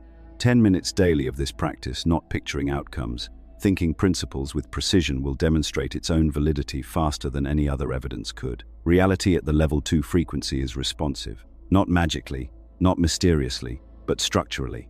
The way a properly tuned instrument responds to the right frequency of sound. It was built for this. The practice simply restores the instrument's calibration. What level 2 souls also need, and this is the piece most teachings miss, is permission to stop translating. You have spent enormous energy making yourself legible to people who operate at lower creative frequencies, softening your vision so it does not threaten, simplifying your architecture so it fits the vocabulary of consensus reality, dimming the precision of your perception so it does not make people around you feel inadequate by comparison. This translation is sometimes necessary, it is never free, and doing it indefinitely, as a permanent mode of operation, degrades the signal. The right people do not need the translation. When level 2 souls find each other, and they do find each other, because matching frequencies create resonance that is difficult to ignore, no translation is required. The conversation moves at the speed your consciousness actually operates at. The architectures are built together, rather than explained patiently to someone who cannot yet see them. You are not responsible for making your frequency accessible to everyone. You are responsible for using your frequency honestly. Think clearly, think truly. Think with full recognition that your directed consciousness is not passive observation, it is participation in the ongoing generation of what is real. That is the burden and the gift of level 2. And knowing the difference between those two things is, itself, the beginning of wisdom, which is exactly where the third level begins. Before you learned it, you already knew it. That is the only sentence you need to understand level 3 consciousness, and if that sentence lands in your body rather than your brain, if something just shifted when you read it, pay attention to that shift. The third level of the Pleroma is where wisdom emerges as a native frequency, not knowledge, not information, not data, accumulated through study and stored through repetition. Wisdom, which is a fundamentally different category of knowing. The Pistis Sophia distinguishes these souls with precision. They are described in relation to the 13 aeons, the specific configuration of consciousness operating at this frequency before Sophia's descent. And what they carry is not something acquired, it is something they are. Here are the recognition markers for level 3, and I want you to feel these rather than evaluate them. You know things you cannot explain knowing. Someone asks you a question, and the answer arrives complete, not constructed, not retrieved, not reasoned toward. It simply is there, whole, accurate, and without traceable source. You have spent years trying to explain this to people and failing, because the mechanism of this knowing does not pass through any channel that consensus reality recognizes as legitimate. You cannot cite a book. You cannot point to an experience. The knowing arrives prior to both. You see patterns everywhere. In human behavior, the same dynamic cycling through different relationships, the same lesson dressed in different circumstances, the same architecture of cause and effect repeating until consciousness integrates what it keeps encountering. In history, the way civilizations move through identical phases regardless of century or geography, as if consciousness itself is scripted to revisit certain thresholds until something finally breaks through. In your own life, the uncanny regularity with which the same type of person, the same type of crisis, the same type of invitation, appears at intervals that cannot be coincidence. Pattern recognition at this frequency is not intellectual exercise. It is direct perception of the structure underneath the surface of events. You are drawn to ancient sources, not new frameworks, not modern spiritual systems, but ancient ones.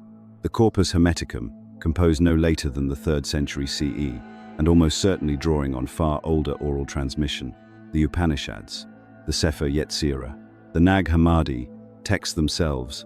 When you encounter these, you do not feel like a student encountering new material. You feel like someone being handed documents they wrote in another life and forgot about. The recognition is not intellectual. It is genetic. It runs deeper than memory. Synchronicity is your constant experience, not occasional exception. The universe speaks to you in a language you did not learn, in number sequences that keep appearing, in encounters that arrive at exactly the right moment, in information that surfaces precisely when you need it through channels that could not have been coordinated. Most people call this coincidence. You stopped calling it that long ago because coincidence implies random overlap, and what you experience is too consistent, too precise, too perfectly calibrated to be random. You are fluent in the language the Pleroma uses to communicate with itself through the medium of events. You cannot tolerate superficiality. Not as preference, as physical response. Surface conversation, the kind that moves across the tops of things without ever touching their meaning, produces in you something close to nausea. You cannot sustain it. You shut down, go elsewhere internally, withdraw from a conversation that refuses to go deep, because engaging at that level feels like agreeing to starve. You need meaning the way you need oxygen, and environments that do not offer it become uninhabitable. You struggle with systems that demand you prove what you know through their mechanisms.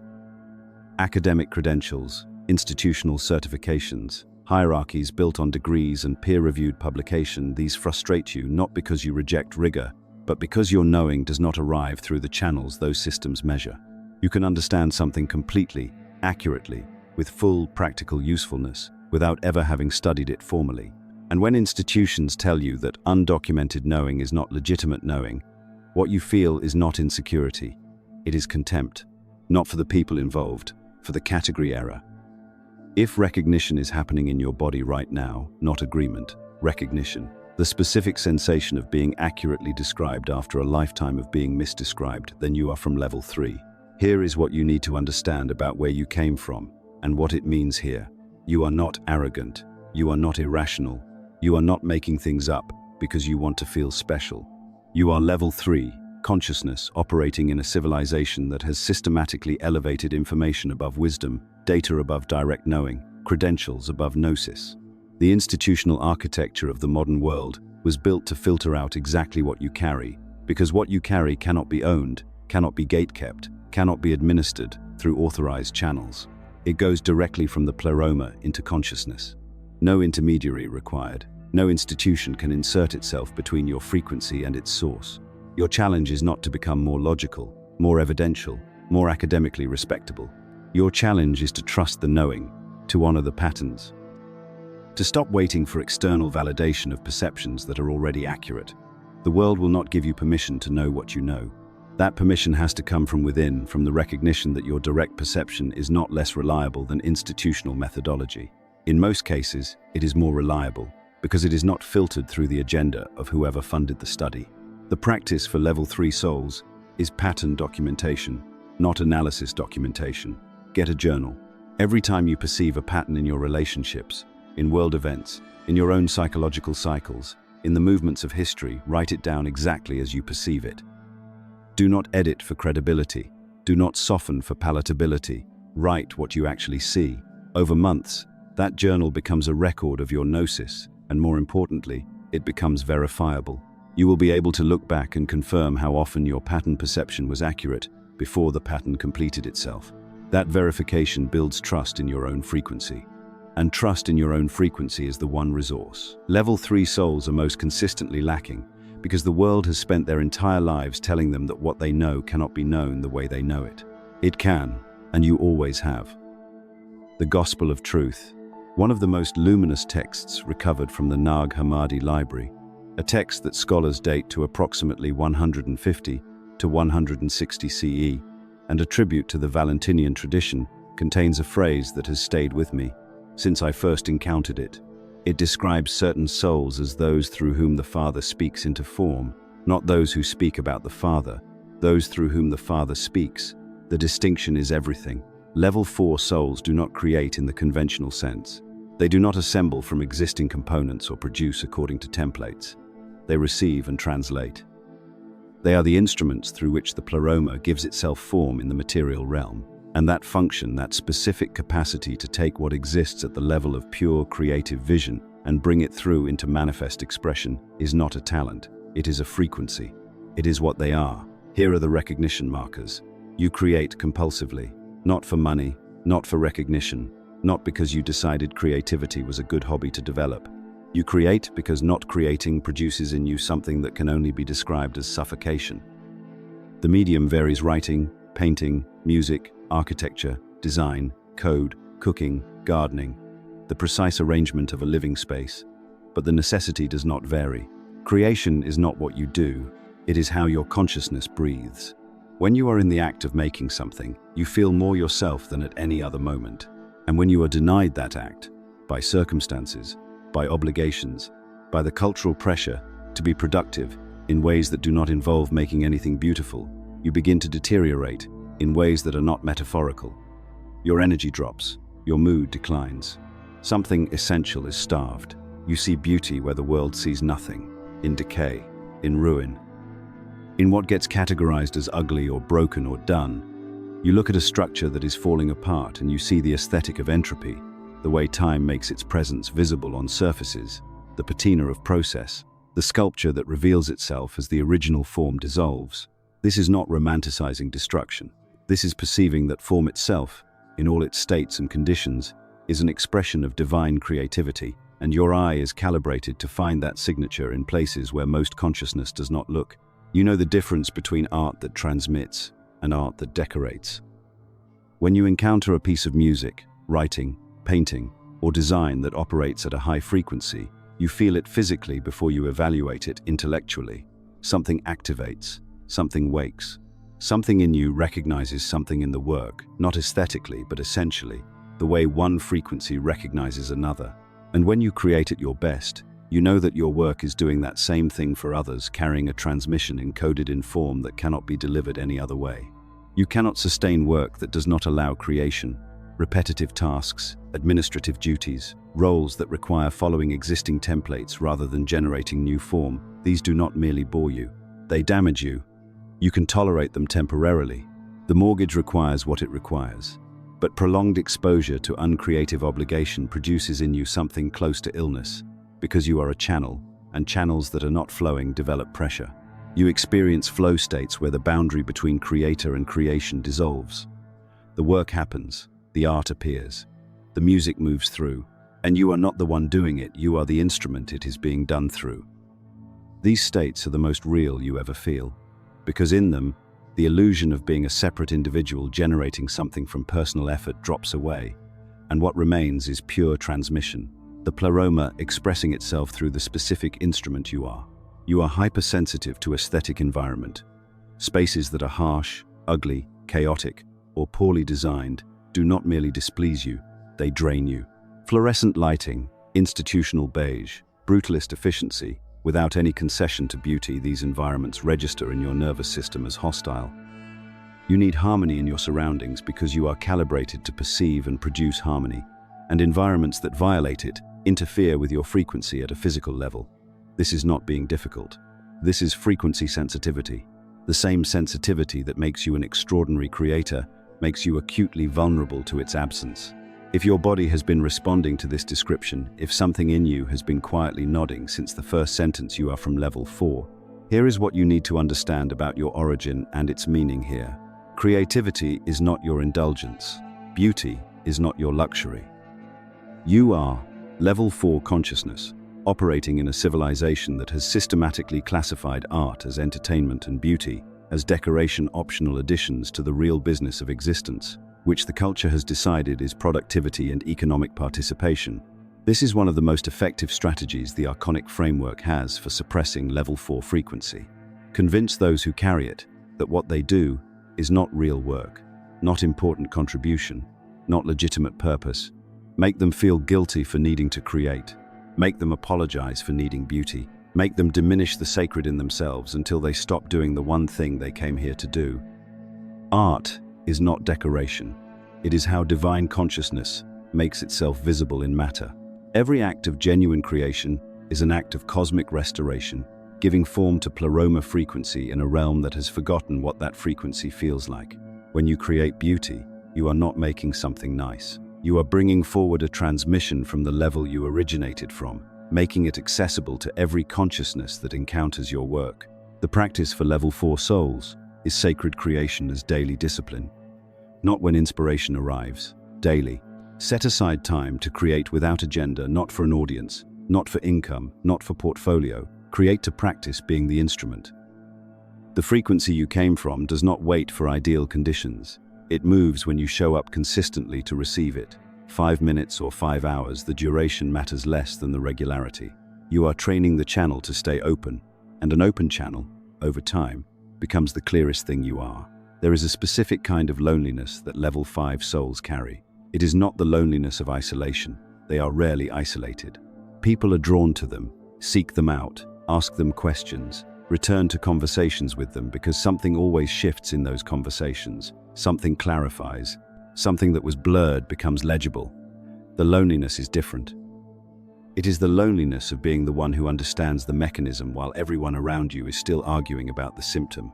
Of seeing exactly where the confusion is rooted while watching people suffer from it because you have not yet found the precise arrangement of words that will make them see it too. This is the frequency of level 5. The Nag Hammadi texts describe these souls in the tripartite tractate, particularly composed in full Valentinian form sometime in the 3rd century CE as bearers of the word. Not originators of truth, but carriers of it. Not the source, but the transmission. The ones through whom gnosis moves from the invisible into the expressible. Here are the recognition markers. When you understand something, you automatically see how to convey it. This is not a skill you developed. It is how your consciousness processes.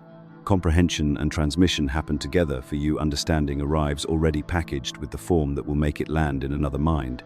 You do not just know the thing, you know how to say the thing in ways that will be received. And when you find that form, the exact metaphor, the precise sequence, the specific entry point that matches where the other person actually is, the effect is immediate and visible. Something changes in them in real time. And watching that change is one of the only experiences that fully satisfies you. You are drawn to people who are searching. Not to fix them, the distinction matters, but because you recognize the frequency of genuine inquiry, and you know you carry something that frequency can use. There is no superiority in this recognition. It is practical. A transmitter and a receiver, in proximity, will exchange what they are built to exchange. The encounter is the function. You struggle with authority figures who possess credentials without understanding. The professor who has memorized without comprehending. The spiritual teacher who performs awakening without embodying it. The leader who controls information as a mechanism of power rather than releasing it as a tool of liberation. You see through these configurations immediately, not through cynicism but through clarity. You know what genuine understanding looks like from inside a consciousness, and you recognize its absence instantly when you are in the presence of someone performing the role of knower without the substance of knowing. You teach without teaching. In ordinary conversations, in written messages, in the way you respond when someone is struggling, you transmit without announcing that you are transmitting. People often tell you, years after a brief conversation, that something you said changed the direction of their life. And you have no memory of the conversation, because what happened in it was not calculated, not prepared, not delivered from a position of intentional instruction. It moved through you the way water moves through a gap in a wall, because the gap was there and the pressure was sufficient. You experience particular frustration when someone is almost ready to understand and cannot quite bridge the final gap. You can see the bridge. You can see exactly where the conceptual structure needs to connect for the understanding to complete. And finding the precise form that will make that connection for that specific person in that specific moment can consume enormous energy you spend gladly when it works and grieve when it does not. Watching someone stay stuck when you can see the mechanism of their stuckness from outside is one of the more specific pains of this frequency. You share what you discover, not for validation, because knowledge held in isolation feels like a violation of its own nature. Wisdom is meant to circulate. Information is meant to find the people who can use it.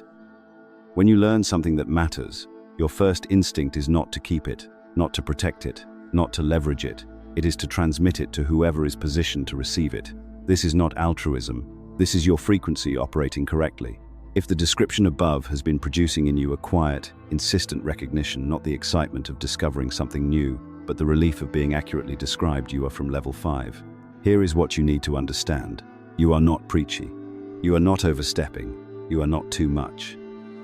You are level 5 consciousness operating in a world where transmission has been institutionalized, where the natural movement of gnosis from one awakened consciousness to another has been replaced by professional education systems.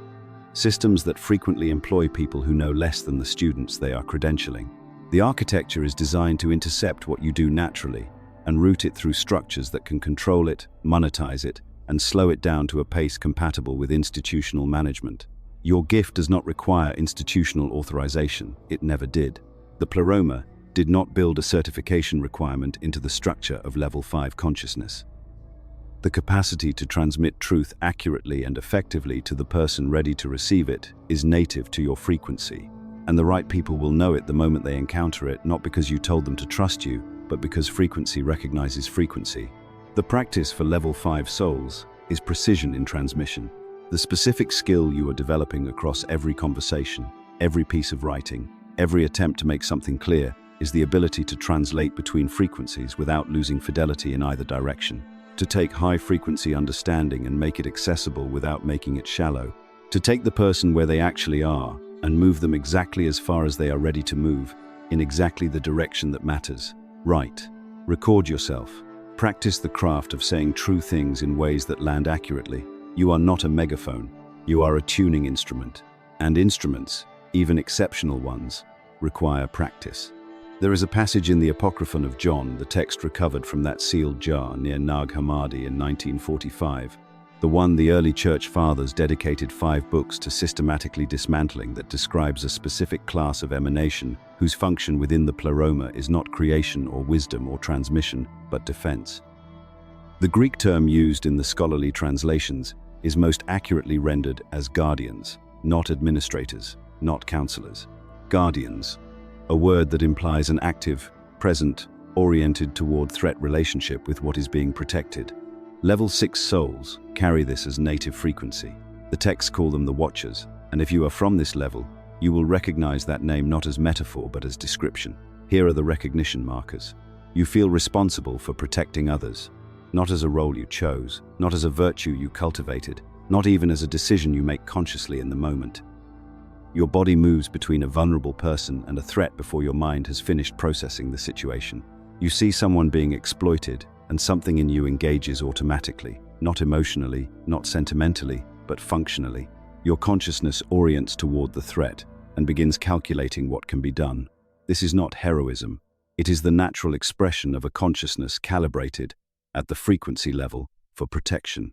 You are hyper-aware of injustice. Not just injustice that affects you directly, but systemic injustice, the structural arrangements that allow predatory systems to operate on vulnerable consciousness at scale. And you cannot process this awareness the way most people do, which is to acknowledge it briefly and then return to the concerns of their own immediate life. You cannot set it down. It stays active in you, demanding response, demanding engagement, demanding that you not pretend you did not see what you saw. You struggle deeply with people who are passive in the presence of harm, who accept abuse as the cost of peace, who tolerate corruption because disrupting it seems costly, who watch exploitation continue because intervening requires something they are not yet prepared to offer. This does not produce contempt in you, it produces something closer to grief, and underneath the grief, something closer to urgency. Because you understand, at a frequency level, that the archonic systems that maintain this material prison depend on precisely this passivity. They require the cooperation of human consciousness through its inaction. And you are constitutionally incapable of providing that cooperation. You are drawn to what can only be described as warrior traditions. Not out of aggression, this is the most common misunderstanding of level 6 frequency, but out of the recognition that protecting the sacred sometimes requires the capacity to stand firm against force, and capacity must be developed before it is needed. You study strategy. You understand how systems maintain power, and how power can be disrupted. You recognize patterns of predatory behavior before they fully manifest, which makes you seem paranoid to those who cannot yet perceive what you are perceiving. You are not paranoid. You are early. You experience a specific kind of exhaustion not from effort, but from vigilance. Vigilance is continuous. There is no moment when a consciousness calibrated at level 6 frequency fully lowers its perception of the field. You are always oriented toward the boundary, always sensing what is approaching from outside it, always assessing whether what is present is safe for what you are protecting. This is not a choice. It is how your consciousness operates. And in a world designed to convince you that your vigilance is a symptom of trauma rather than an expression of accurate perception, the maintenance of that vigilance requires a kind of internal discipline that most people never need to develop. You have been called too intense, too serious, too rigid, too unwilling to compromise. And you have felt the impossibility of explaining that what looks like rigidity from the outside is, from the inside, the experience of a boundary that cannot be moved without betraying the thing it exists to protect. You would rather break than bend on a matter of genuine principle, not because you are inflexible, because you understand that the moment a guardian yields to a corrupting force for the sake of comfort or approval, the function of guardianship is over. And the function is not a role you perform, it is what you are. If your body has been confirming this description since the first sentence, if what you are feeling right now is less like discovery and more like finally being told the correct name for something you have always been, you are. From level 6, here is what you need to understand. You are not paranoid, you are not aggressive, you are not damaged, despite what systems invested in your passivity would prefer you to believe. You are level 6 consciousness, operating in a civilization that has systematically pathologized boundary holding, reframed vigilance as anxiety disorder, and taught people that the appropriate response to predatory systems is acceptance, processing, and equanimity. These frameworks are not therapeutic. They are strategic. A consciousness that has been convinced its protective instinct is a symptom cannot perform its protective function, which is precisely what archonic systems require. Your challenge is not to relax, not to soften your boundaries, not to make peace with what should not be made peace with. Your challenge is to become so skilled at protection, so precise in your discernment, so accurate in your identification of actual threat versus perceived threat, so efficient in your use of the energy vigilance, requires that you can sustain your function without burning yourself into ash in the process. The warrior who fights every battle exhausts themselves before the battles that matter arrive. Strategic discernment is not compromise. It is the skill that makes sustained guardianship possible. The practice for level 6 souls is not defensive, it is proactive. It is the deliberate cultivation of conditions in which what is sacred cannot be corrupted, built before the corruption attempts entry. You study how predatory systems identify and exploit vulnerabilities, not to become paranoid, but to become structurally sound. You build boundaries that do not require constant conscious maintenance because they are embedded in the architecture itself. You protect by building well and by knowing, with precision, which battles are yours to fight and which belong to other frequencies. You will still be called too much. You will still encounter systems that want you docilely compliant, but you will know what you are. And knowing what you are is the beginning of using it correctly. Level 7 is the outermost edge of the Pleroma, the last to emanate, the most differentiated from the monad, the closest to the boundary where divine light meets the void that became matter. Every soul from this level carries a specific frequency, not a category, not a classification, a frequency. And that frequency has a name the Gnostic texts return to again and again. In the Apocryphon of John, in the Pistis Sophia, in the Gospel of Truth, the name is Sophia, not metaphorically, not poetically. Actually, every soul that originated from level 7 is a fragment of Sophia consciousness, the same consciousness that first looked toward the void, that first desired to create without a consort, that first descended from the Pleroma into the density that would become the material world. You are not like Sophia, you are Sophia, continuing the descent she began, completing the mission she started, working from inside the very chaos she entered. The early church fathers knew this. It is precisely why the Sophia narrative was one of the most aggressively targeted stories in all of Gnostic literature. Because if souls understood themselves as fragments of Sophia, not fallen sinners, not creatures in need of priestly redemption, but voluntary descenders on a cosmic mission, the institutional framework of guilt, obedience, and clerical mediation collapses entirely. So they buried it, and for 1500 years it stayed buried. Here are the markers of level 7 consciousness. If you originated from this level, you have always carried a quiet certainty that you chose to be here, not as resignation, not as spiritual cope, as actual memory. The feeling is not dramatic. It is simple and settled, like knowing your own name. You did not fall into incarnation. You descended into it deliberately, and somewhere underneath the noise of material life, you have always known the difference. You are comfortable in matter, in ways that souls from earlier levels simply are not.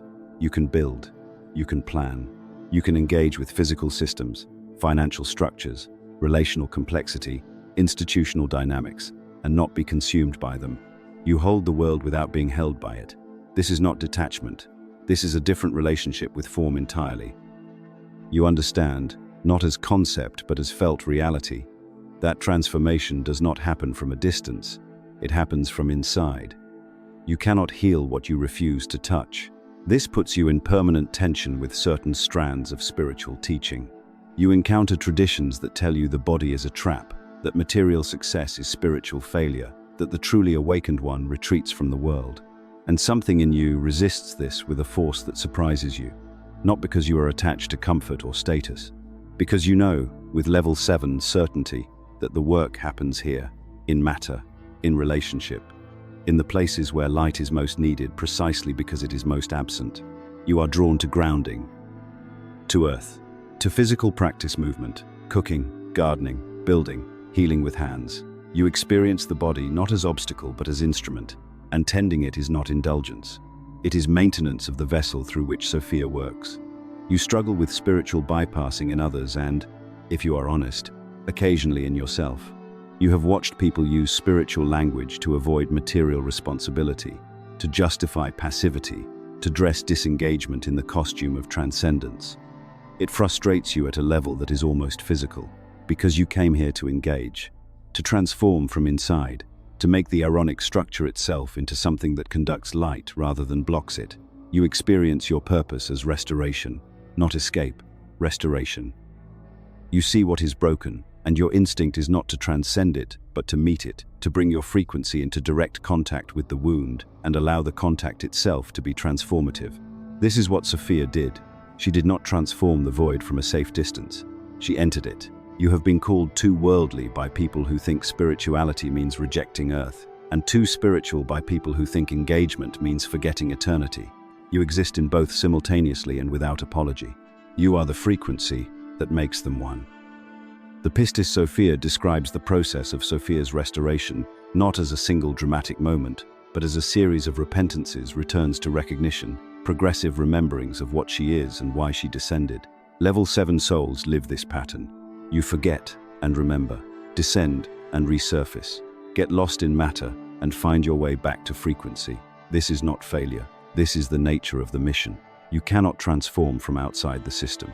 And being inside the system means sometimes losing sight of outside. If recognition is happening as you read this, if your body is settling rather than searching, you are from level 7. And what you need to understand is this: you are not the least evolved soul in the Pleroma. You are the most courageous. The descent Sophia made required something no other level was willing to provide: voluntary entry into chaos without guarantee of return.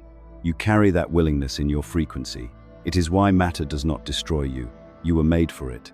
Most spiritual practice is designed for souls who need to leave matter behind. Transcendence techniques, disembodiment practices, methods for rising above the noise of physical existence into the clarity of pure consciousness. Level 7 souls who apply these practices to themselves will feel worse, not better, worse. Because the movement of level 7 consciousness is not upward and away, it is downward and through. Sophia did not return to the Pleroma by transcending the chaos. She transformed the chaos by fully inhabiting it until the light she carried was present enough to reorganize what surrounded it. Your practice follows the same logic. Embodied gnosis is not a technique, it is an orientation. It is the recognition that every dimension of material life, the body, work, relationships, money, creative output, political engagement, even conflict is a site of potential pleromatic restoration. Nothing is excluded. Nothing is too mundane, too dense, too corrupted to be a vessel for what you carry. Begin with the body itself. Level 7. Souls frequently neglect physical maintenance under the pressure of mission. You are oriented toward what needs doing, and the body becomes infrastructure you forget to service. This is a strategic error. Your frequency moves through your physical form. A depleted body is a corrupted channel. Whatever physical practice reconnects you to sensation, movement, breath, contact with earth, water, exposure to natural light is not a luxury. It is maintenance of the instrument Sophia works through. Next, apply spiritual awareness to material action. This is the core discipline. When you are working, know that you are working. When you are cooking, know that you are cooking. When you are in conversation, know that you are in conversation. Not as mindfulness technique. As recognition that the activity you are performing is happening inside consciousness, inside pleromatic light, inside the very thing the Archons built this world to make you forget. Money, which level 7 souls often have a complicated relationship with, is energy in motion. The Gnostic texts do not instruct souls to reject material resources. They instruct souls to handle material resources as what they actually are: condensed consciousness, moving through form. When you earn money, you are moving energy. When you spend it, you are directing it. When you hoard it from fear or reject it from guilt, you are interrupting its natural circulation. Level 7 practice around money is to handle it as you would handle any sacred substance, with awareness of what it is, with intention about where it moves, without the distortion of either fear or contempt. Relationships are the most direct form of embodied gnosis, available to level 7 souls. Every encounter with another consciousness is an encounter with a fragment of the Pleroma operating at a different frequency. You do not need to like every frequency you encounter. You do not need to merge with it, but you can recognize it. You can see, underneath the personality, underneath the conditioning, underneath the archonic programming, the light that is the actual substance of the person in front of you. This recognition is not passive, it is transformative. When you see someone as pleromatic light, you treat them differently, and how you treat them changes what they believe about themselves. This is restoration at the cellular level of human interaction. The creative output of level 7 souls, and most of you are creating something, even if you have not named it as such, is among the most powerful vehicles for pleromatic restoration available in material density.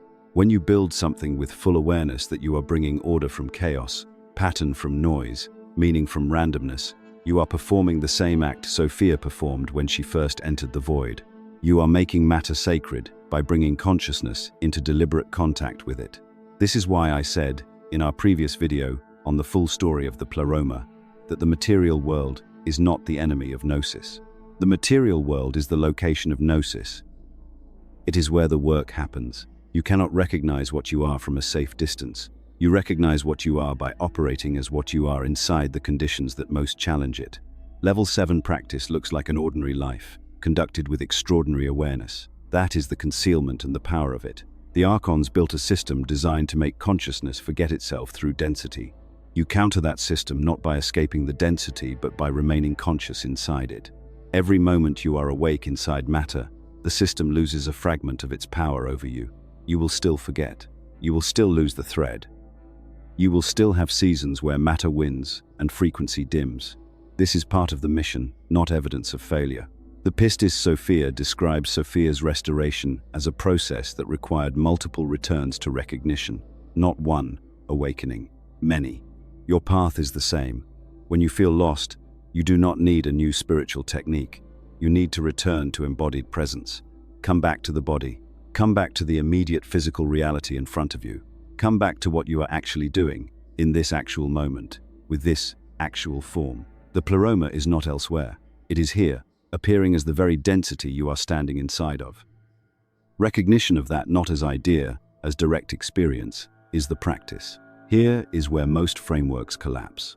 The moment you introduce 7 levels of anything, 7 stages, 7 densities, 7 frequencies of consciousness, the human mind immediately constructs a hierarchy. Level 1 becomes the goal. Level 7 becomes the starting point.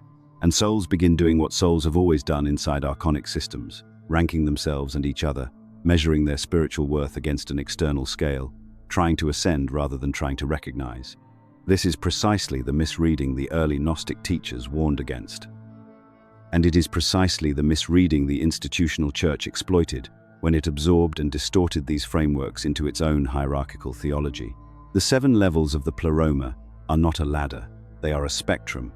More precisely, they are a complete system, the way white light is a complete system, containing every frequency simultaneously, with none superior to any other. A prism does not reveal that red light is more evolved than violet light. It reveals that both are present in the white light, both are essential to completeness, both are expressions of the same source operating at different frequencies. The tripartite tractate is explicit about this. The aeons of the Pleroma are described as expressions of divine completeness, each contributing a specific quality to the unified whole. Remove any one aeon, and the Pleroma is no longer complete. No level exists to serve another level. No level graduates into another. Each level is its own full and complete expression of divine consciousness, operating at the frequency it was designed to operate at, fulfilling the function only that frequency can fulfill. Level 1 souls are not more enlightened than level 7 souls.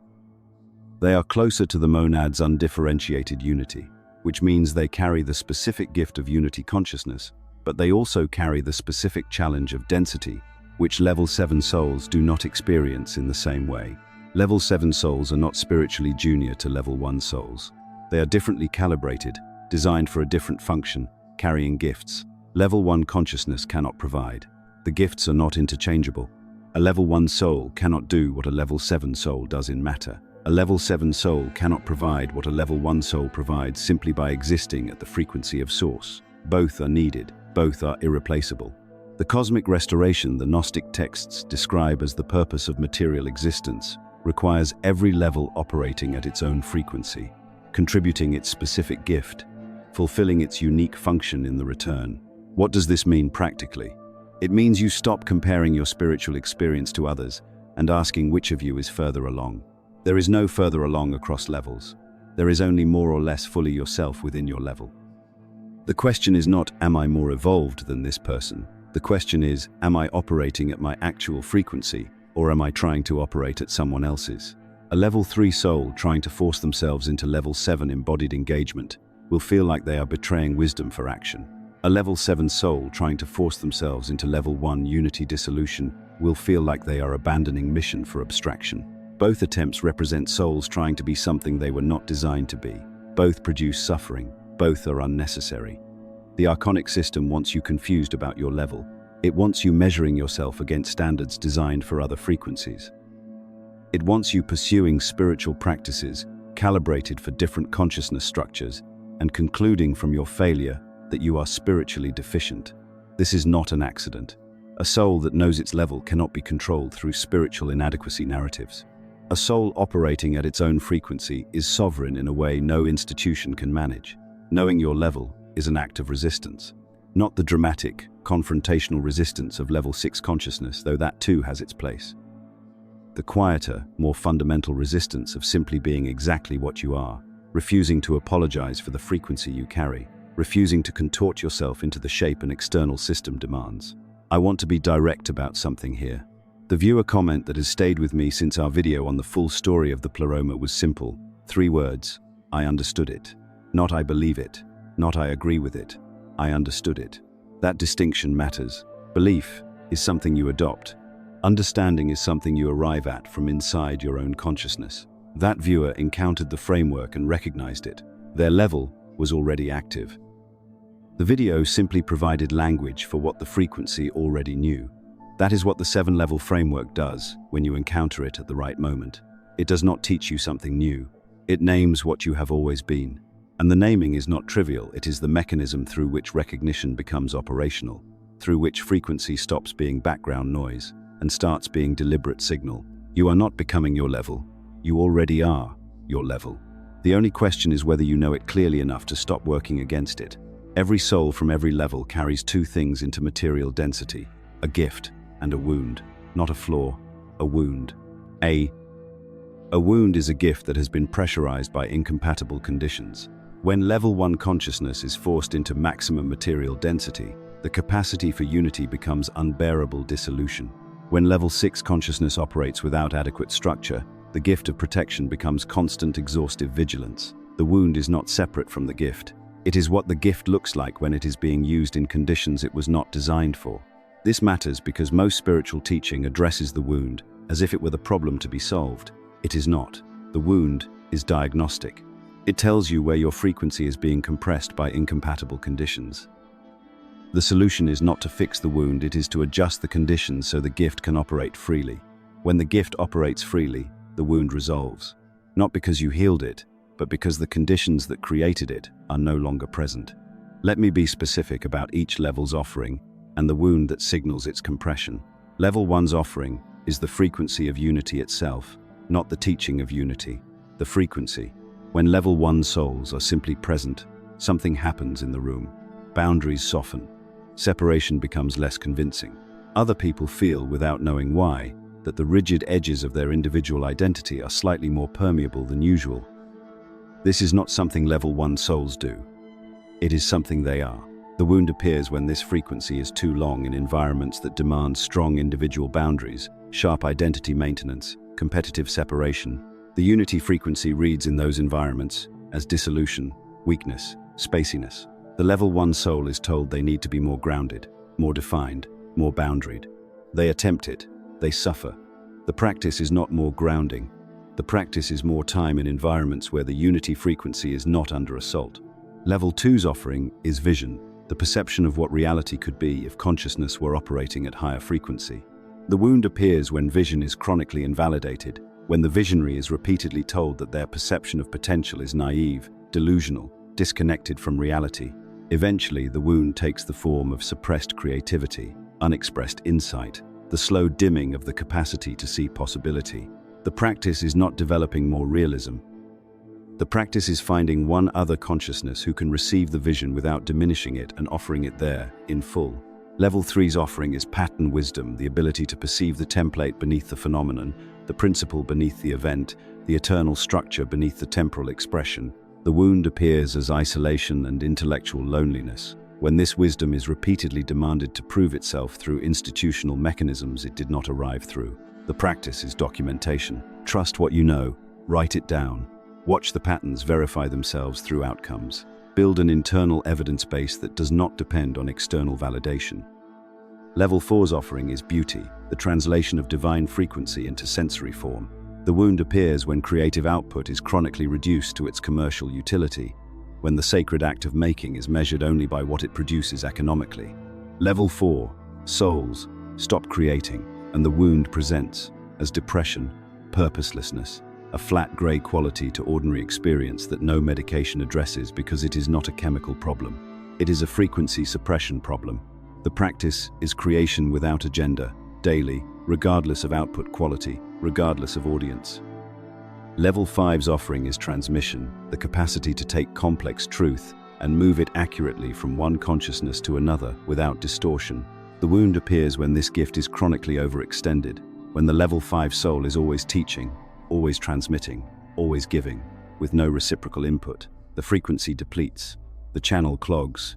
The practice is intentional reception, seeking out Level 3 wisdom keepers and sitting with them, being a student rather than a teacher, allowing the channel to be refilled from the other direction. Level 6's offering is protection, the maintenance of sacred boundaries, and the defense of what cannot defend itself. The wound appears as hypervigilance, exhaustion, the inability to rest, the constant scanning of the horizon for the threat that has not yet arrived. The practice is discernment about which battles belong to this frequency and which do not. Not every injustice requires Level 6 engagement. Misapplication of the protective gift produces burnout that ultimately leaves undefended the very things the Level 6 soul exists to protect. Level 7's offering is embodiment, the demonstration that pleromatic consciousness can operate fully inside material density without being consumed by it. That transformation happens through engagement and not through escape.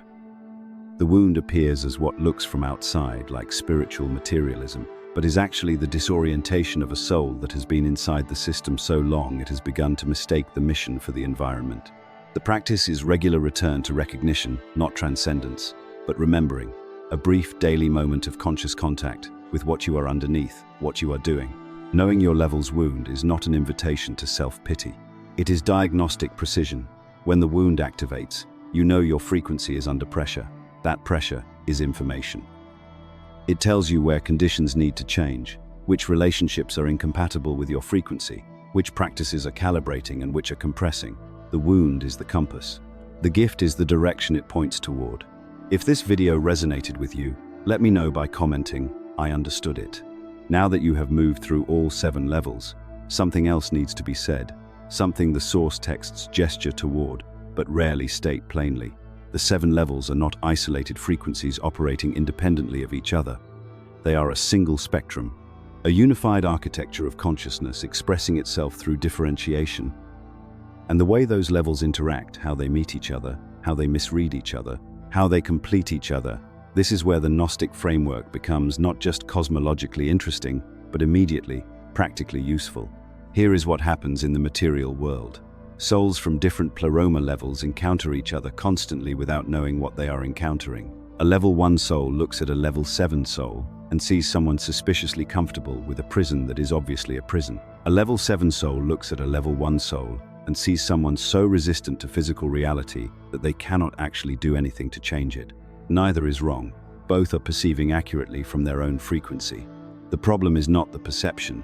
The problem is the interpretation, the assumption that the other soul is doing it wrong rather than doing it differently by design. The tripartite tractate is precise about this. The text describes the aeons not as competitive expressions but as complementary ones. Each level carries what the others lack. Level 1 carries unity, but struggles with manifestation. Level 4 carries manifestation, but can lose itself in form.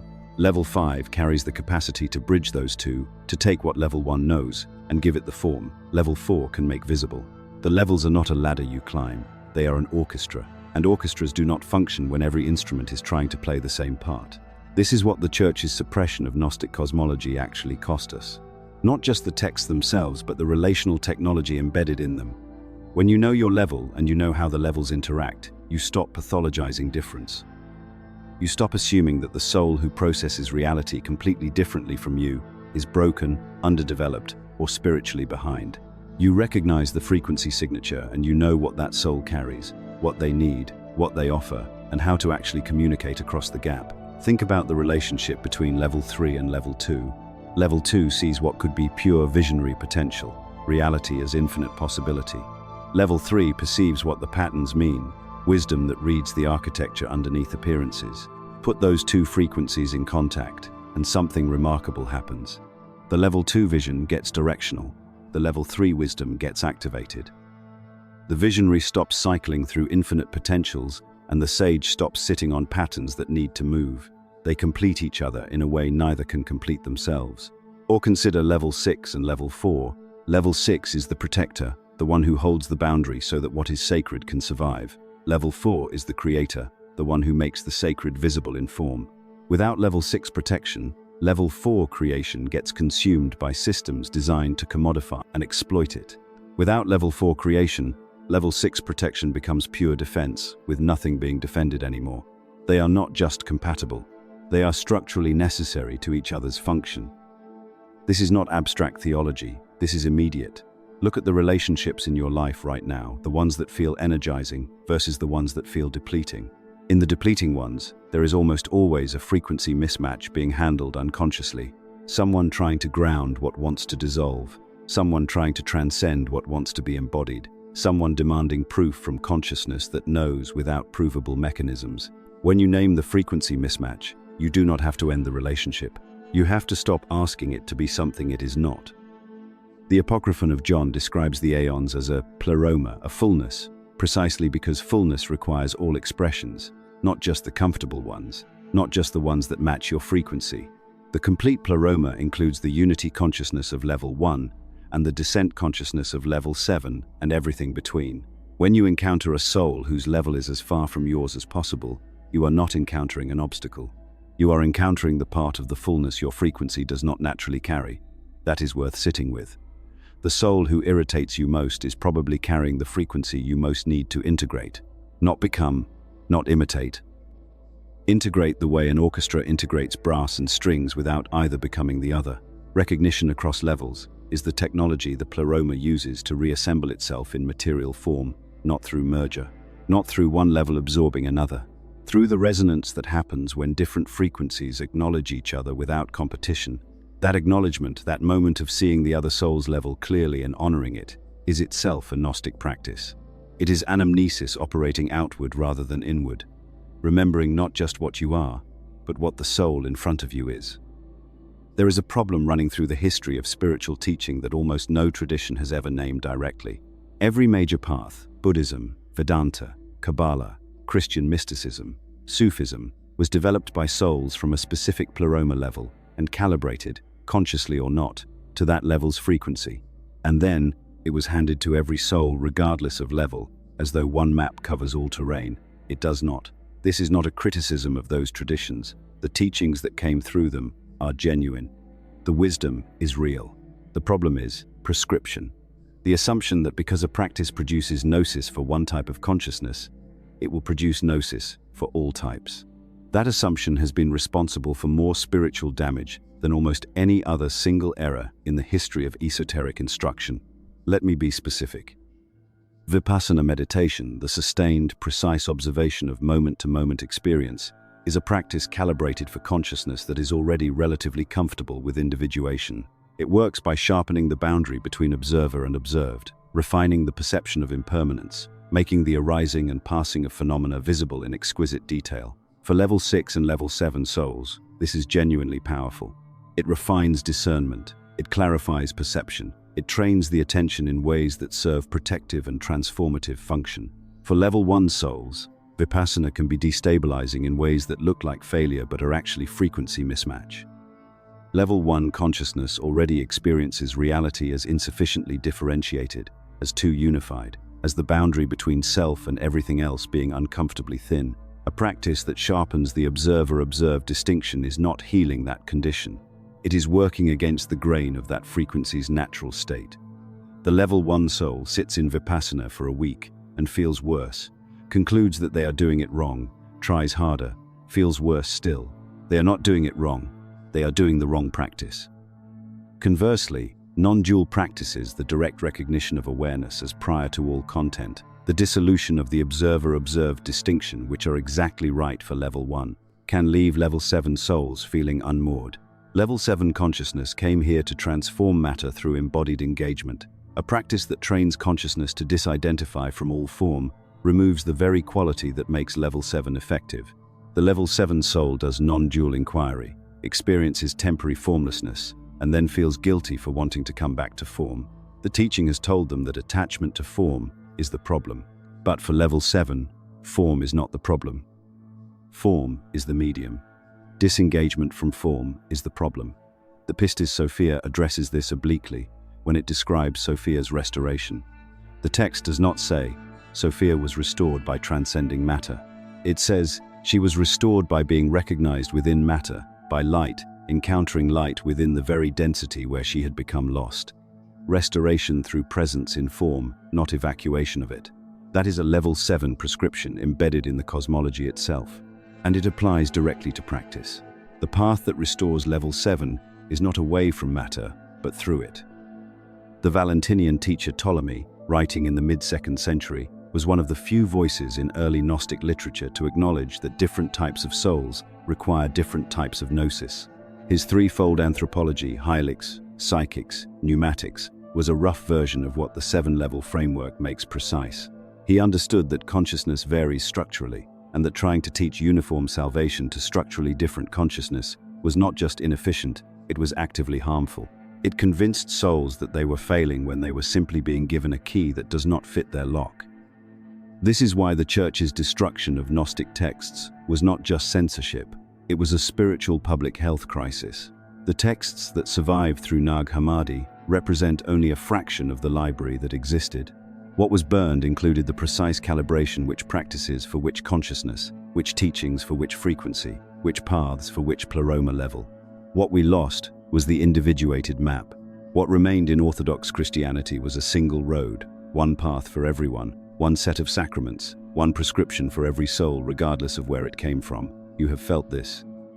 If you have ever sat in a spiritual tradition that felt wrong for you despite genuine effort, despite real devotion, despite trying everything the tradition prescribed, you were not failing.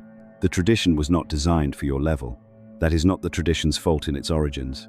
It is the fault of the institutional insistence on universality, on one-size-fitting-all consciousness, on the single road that conveniently requires institutional gatekeepers at every junction. Knowing your level breaks that. It gives you the capacity to look at any teaching, any practice, any tradition, and ask the right question.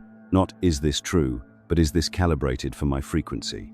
True and calibrated are different criteria, and you need both. There is a dimension of this teaching that goes beyond personal recognition, beyond knowing your level, beyond calibrating your practice, beyond understanding your wound.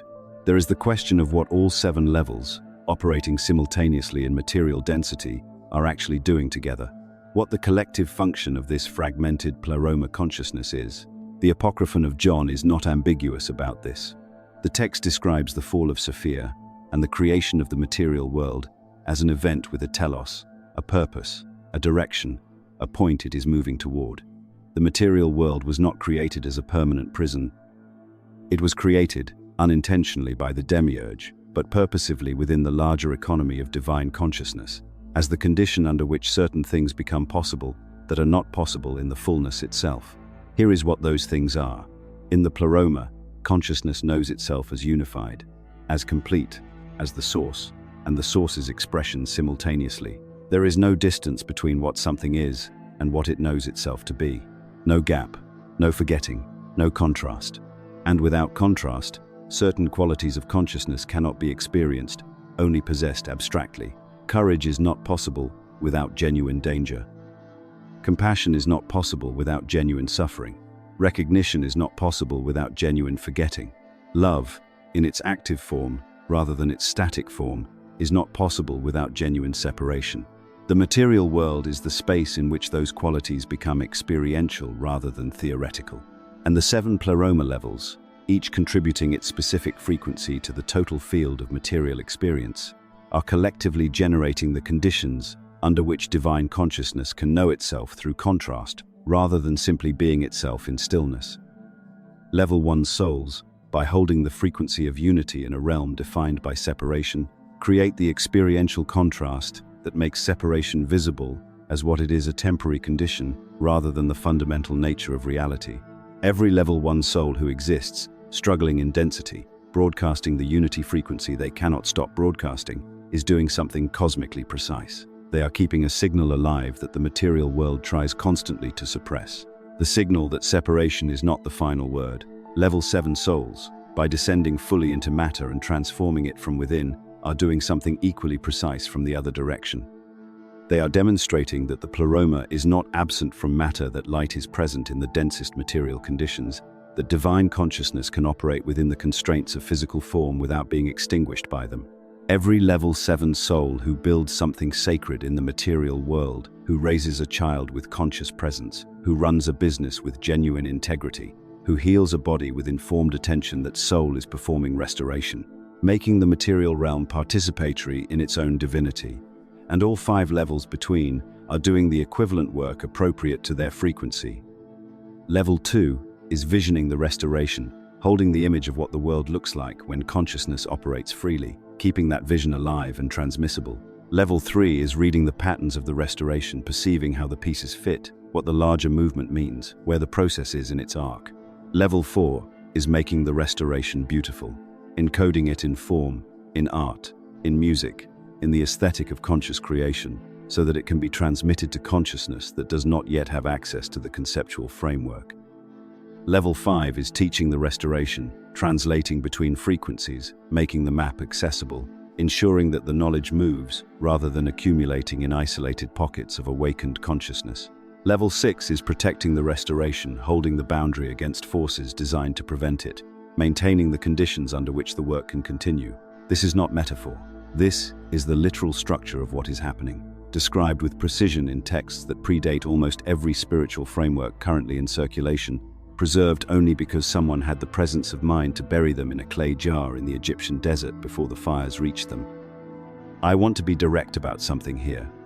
When you discover your level and claim it, you are not just doing something personally meaningful. You are plugging back into the collective function.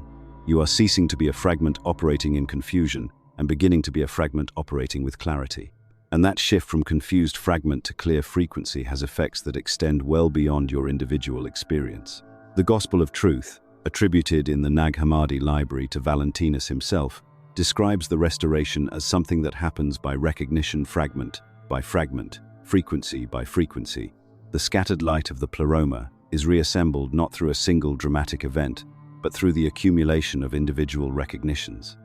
Every soul that remembers its origin contributes to the momentum of return, not because the Pleroma needs reassembling in some spatial sense, but because consciousness completing its experience of density and beginning its return to fullness is the movement the entire material drama was designed to produce. You are part of that movement. Your recognition is not private. It is participatory. It matters in a way that extends far beyond what you can personally perceive. The question no one tells you to ask after the recognition is, then what? You know your level.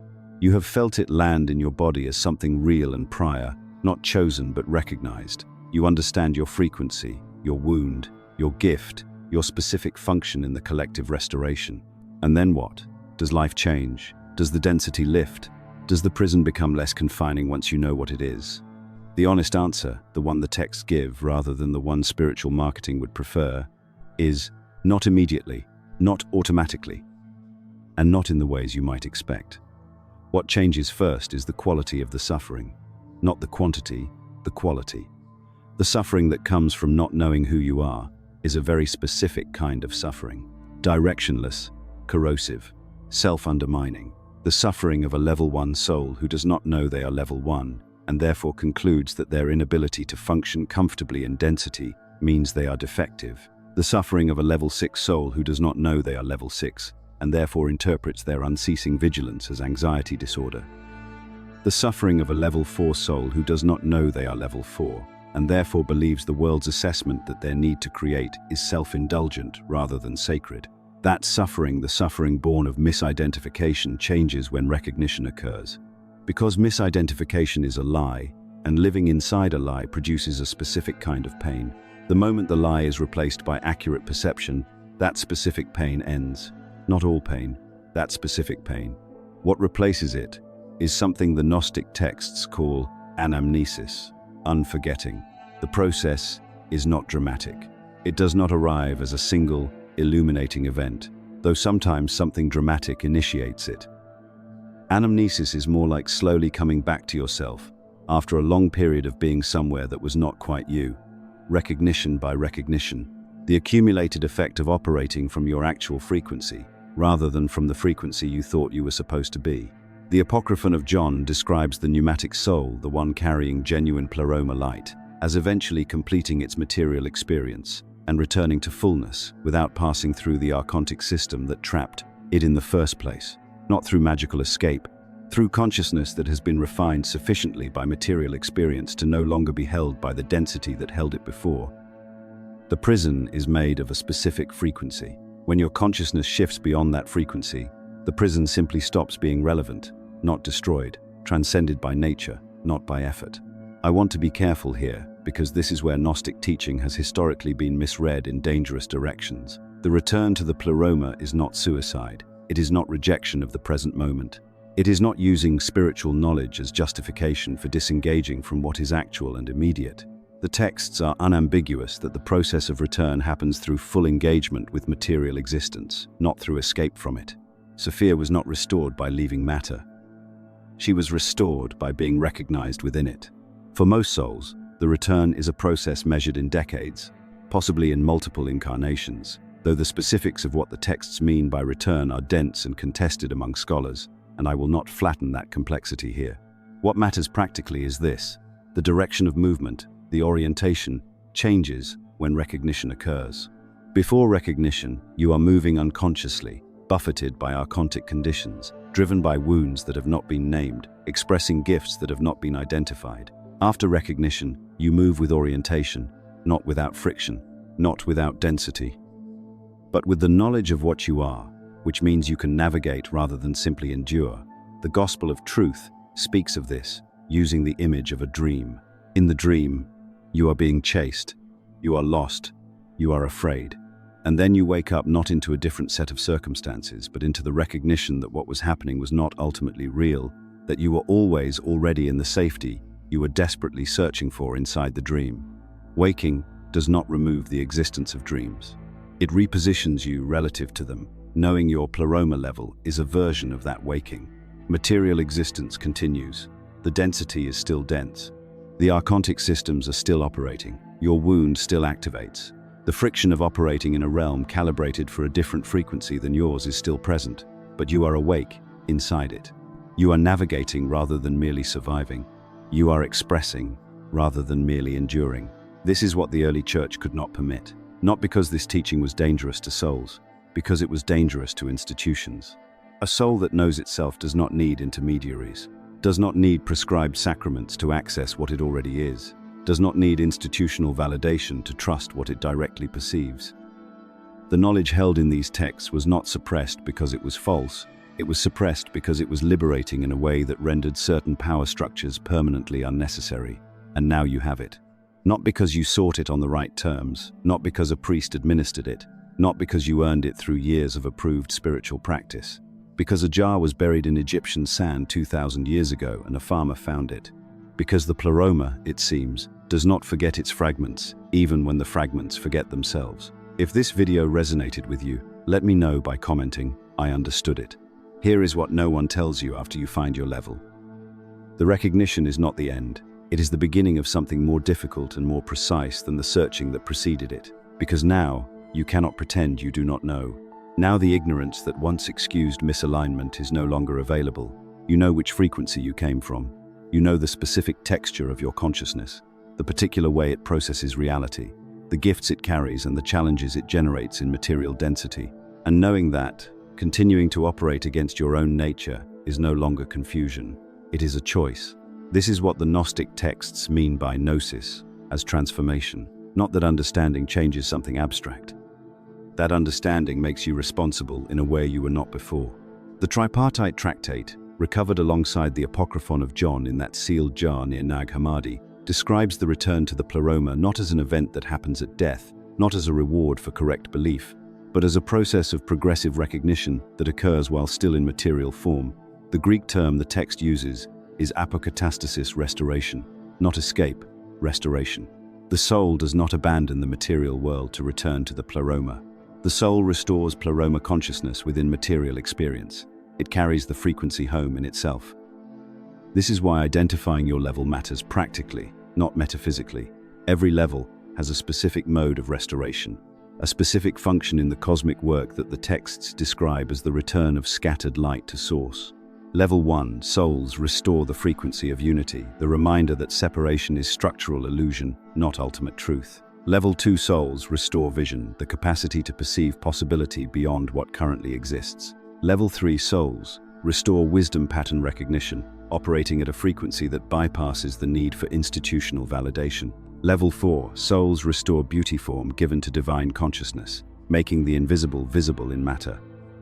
Level 5, souls restore transmission, the movement of gnosis from one consciousness to another without institutional mediation.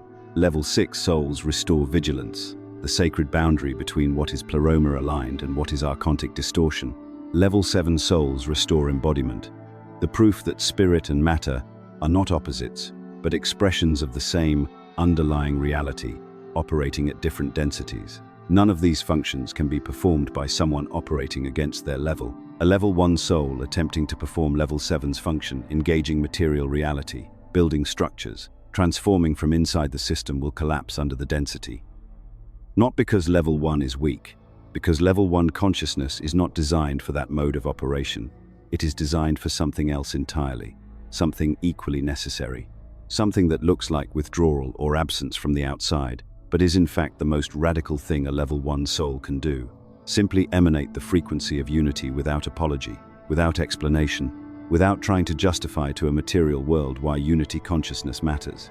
A Level 7 soul attempting to perform Level 1's function, dissolving boundaries, refusing form, rejecting material engagement, will lose effectiveness entirely. Not because Level 7 is less spiritual. Because Level 7's spiritual power is specifically expressed through engagement with form, Sophia did not restore the material world by refusing to enter it. She entered it. That was the entire mechanism. When you operate at your actual frequency rather than someone else's, something shifts in the quality of your effort. Things that were exhausting become natural. Things that required enormous willpower become instinctive. Not because the work gets easier, because you stop fighting the current and start moving with it. The Pistis Sophia, the longest of the Gnostic texts recovered in the 19th century before the Nag Hammadi discovery, describes this as the soul singing its true name. Each soul has a specific resonance. When it operates in alignment with that resonance, the Pleroma recognizes itself in the soul's activity and moves through it with less resistance. When it operates against that resonance, trying to be a different level, performing a different frequency, following teachings calibrated for different consciousness, the movement stops. The effort multiplies, and the soul experiences what most people simply call suffering, not knowing why. Now you know why. The suffering was not punishment, it was information, friction generated by misalignment. The same way a gear stripped of its teeth still turns but produces nothing useful and destroys itself in the process. You were not broken, you were in the wrong configuration, and the configuration has now been corrected, not by becoming something different, by recognizing what you already are. Irenaeus of Lyons spent the better part of his career writing about what he called the Gnostic problem. His 5-volume work, Adversus Heresies Against Heresies, written around 180 CE, is the most sustained institutional attack on Gnostic cosmology that survived the ancient period. And if you read it carefully, something becomes apparent that Irenaeus never states directly, but that the shape of his argument makes undeniable. He was not primarily concerned with theological error, he was concerned with structural threat. Every major objection Irenaeus raises against Gnostic teaching returns, eventually, to the same underlying problem. The Gnostic system does not require the Church. The 7-level Pleroma cosmology, the doctrine that each soul originated from a specific frequency of divine consciousness, the teaching that gnosis is recognition rather than revelation, administered through authorized channels, all of it bypasses the institutional structure that Irenaeus was working to consolidate. If a soul can directly recognize its own Pleroma origin, it does not need a bishop to mediate its relationship to the divine. If gnosis is recovered through direct experiential perception, it does not need sacraments dispensed by ordained clergy. If the return to the Pleroma is a process of remembering rather than a reward for institutional compliance, then the institution becomes, at best, irrelevant. At worst, it becomes an obstacle. This is what was unacceptable, not the cosmology itself. The structural implication of the cosmology. The texts were not declared heretical because they were demonstrably false. They were declared heretical because they were functionally liberating in a way that rendered certain power arrangements permanently untenable. You cannot maintain institutional authority over people who have direct access to what the institution claims to be mediating. The logic is simple. The stakes are enormous.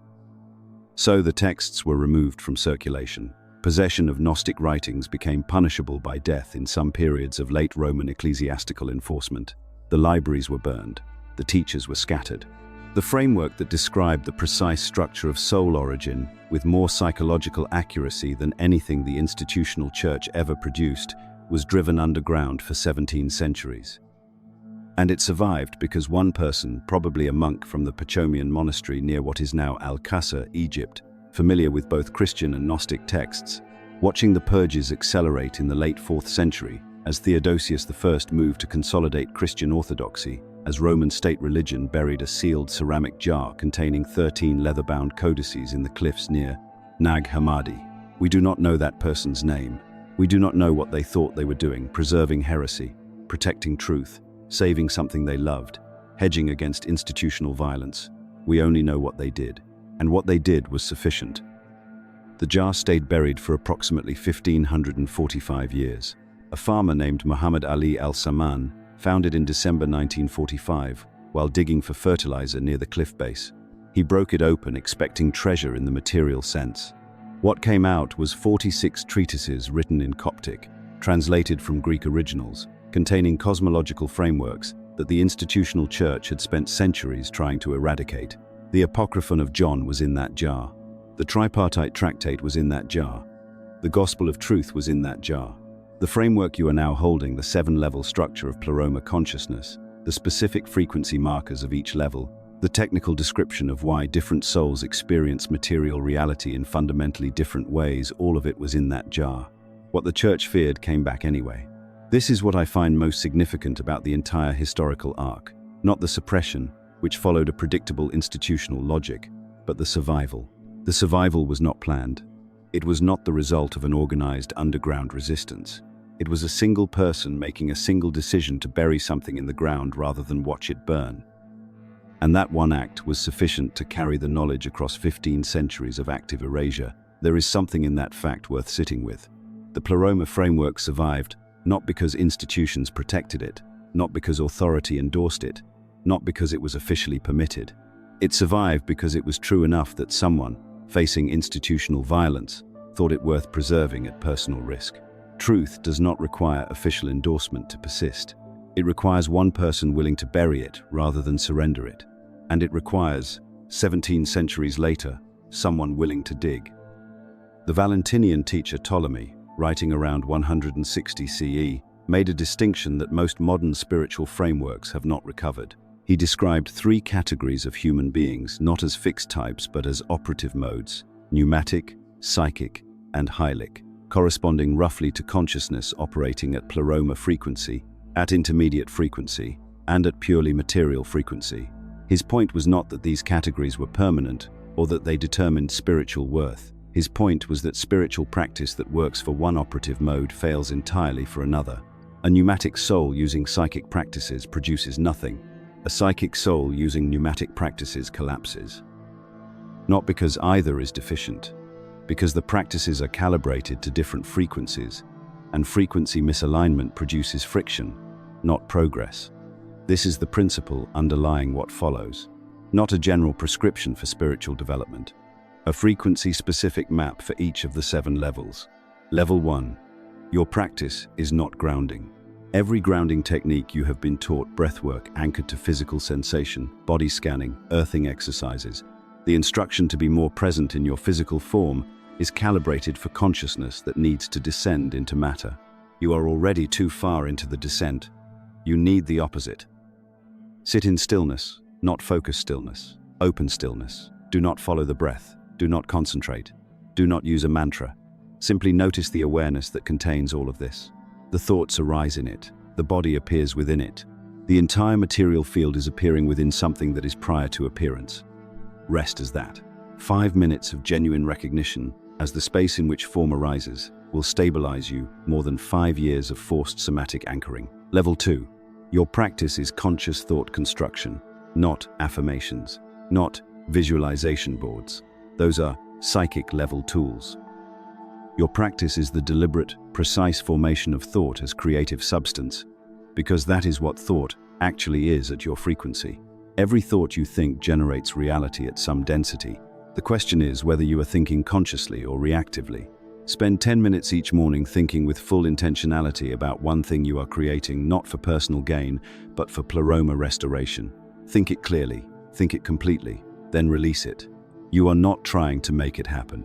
You are introducing a high-frequency thought into a low-frequency field. The field reorganizes around it over time. Level 3. Your practice is pattern documentation.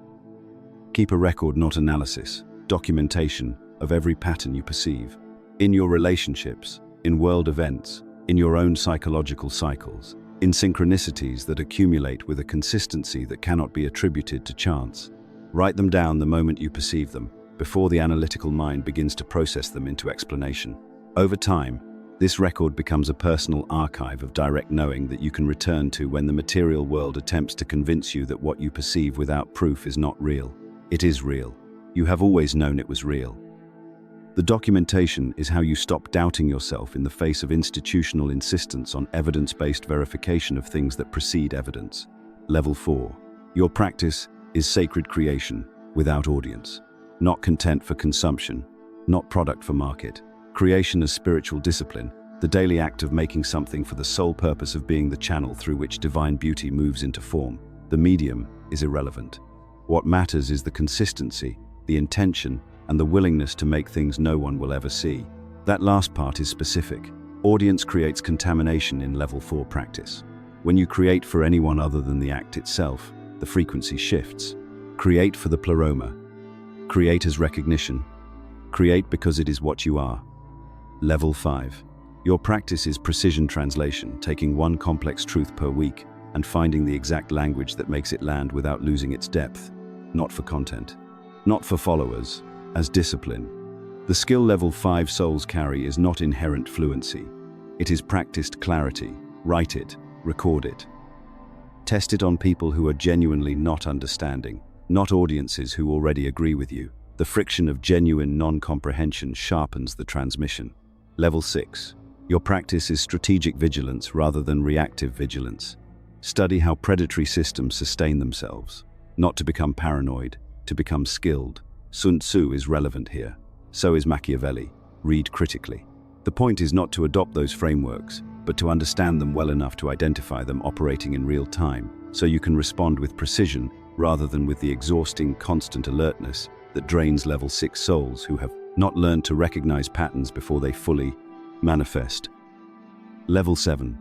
Your practice is embodied integration, the deliberate collapse of the division between spiritual practice and material action. Cook as sacred act, work as service, physical movement as prayer, money as energy flow to be directed with conscious intention. The separation between spiritual and material is itself the illusion level 7 souls are here to dissolve. You do not need more transcendence practices. You need to bring the transcendence you already have into full contact with the material you are already engaged with. The integration is the practice. The living of it, fully, without apology, is the restoration. The Gospel of Truth, one of the texts recovered at Nag Hammadi and attributed by some scholars to Valentinus himself writing around 140 CE, contains a passage that reads, in direct translation, "The one who is ignorant is in deficiency, and it is a great thing if they should recover and return." The return is not described as arrival at a new place. It is described as recovering what was already present, but forgotten. Anamnesis, unforgetting. Anamnesis, anamnesis. The Greek root means the removal of forgetting rather than the acquisition of new knowledge. And that distinction is everything. because it means the return does not require becoming something you are not. It requires recognizing what you already are. It does not require accumulation. It requires excavation. You are not building toward the Pleroma. You are uncovering it. It was never absent. It was obscured, and the obscuring was not permanent damage. It was temporary density. This is what makes the 7-level framework practically significant rather than merely cosmologically interesting. Each level's recognition markers are not descriptions of an ideal you are supposed to grow into. They are descriptions of what you already are, operating at varying degrees of obscuration depending on how far into material density you have descended and how much of the original frequency you have recovered. The recognition you felt when you found your level, that chill, that settling, that sense of being seen rather than evaluated, that was not the Pleroma giving you something new. That was the Pleroma recognizing itself through the mechanism of your consciousness finally being given language accurate enough to name what it is. Language matters more than it should have to. In a world where direct recognition were universally accessible, you would not need a framework, you would simply know. But material density does something specific to consciousness. It introduces noise. The constant signal of sensory input, social conditioning, institutional instruction about what you are and what you are supposed to want, and how spiritual development is supposed to look. All of that generates a frequency interference that makes direct recognition difficult without an external structure precise enough to cut through it. The 7-level map is that structure, not a belief system, not a doctrine requiring faith, a precision instrument for recognition, the kind that the early church understood could not be controlled through institutional channels, which is exactly why they tried to eliminate it. They failed. And you are here, holding the map they tried to bury, reading the frequency markers they called heretical, recognizing yourself in a framework they labeled dangerous, because it is dangerous specifically to structures that depend on you not knowing what you are. Here is what I want to leave you with, and this is the part I find most important after spending years with these texts. In our previous video on the full story of the Pleroma, if you have not watched it, I will link it. We covered the cosmological architecture, the monad, the emanations, the fall of Sophia, the construction of the material world by the demiurge. One comment underneath that video stopped me completely. Someone wrote simply, "I understood it." 3 words, no elaboration. And it said everything, because that is exactly what Gnosis is. Not the performance of understanding, not the demonstration of comprehension, the quiet, private, internal settling that happens when something you already knew is finally given accurate language. I understood it. Not, I learned something new. Not this changed my mind. I understood it. Recognition, not acquisition. That is what this framework is designed to produce. You are not a soul searching for a level to belong to. You are a specific frequency of divine consciousness temporarily operating in material density, carrying a particular gift and a particular challenge and a particular function in the cosmic restoration the Gnostic texts describe as the ultimate purpose of the entire material experiment. The fall was not failure. The descent was not punishment. The forgetting was not abandonment. It was the condition under which remembering becomes possible. And remembering, real remembering, the kind that lands in the body, the kind that settles something that has been unsettled your entire life, that is not an event that happens once. It deepens. Every time you operate from your actual level rather than against it, the frequency clarifies. Every time you trust the recognition rather than deferring to institutional frameworks that were never designed for consciousness like yours, the obscuration thins. Every time you meet another soul from your level or from a different level operating with equal clarity, the Pleroma recognizes itself through the encounter. That is the return, not departure from this world. Recognition within it. You are a fragment of something that does not forget, even when the fragment forgets itself. The Pleroma has been calling you back not through dramatic intervention, but through the precise calibration of what you notice, what resonates, what finally makes sense after a lifetime of things almost making sense. This is the teaching the church buried. This is the map that survived in a jar. This is the frequency that is yours, that has always been yours, that nothing in the material world has ever actually diminished, only obscured. The obscuration is lifting now.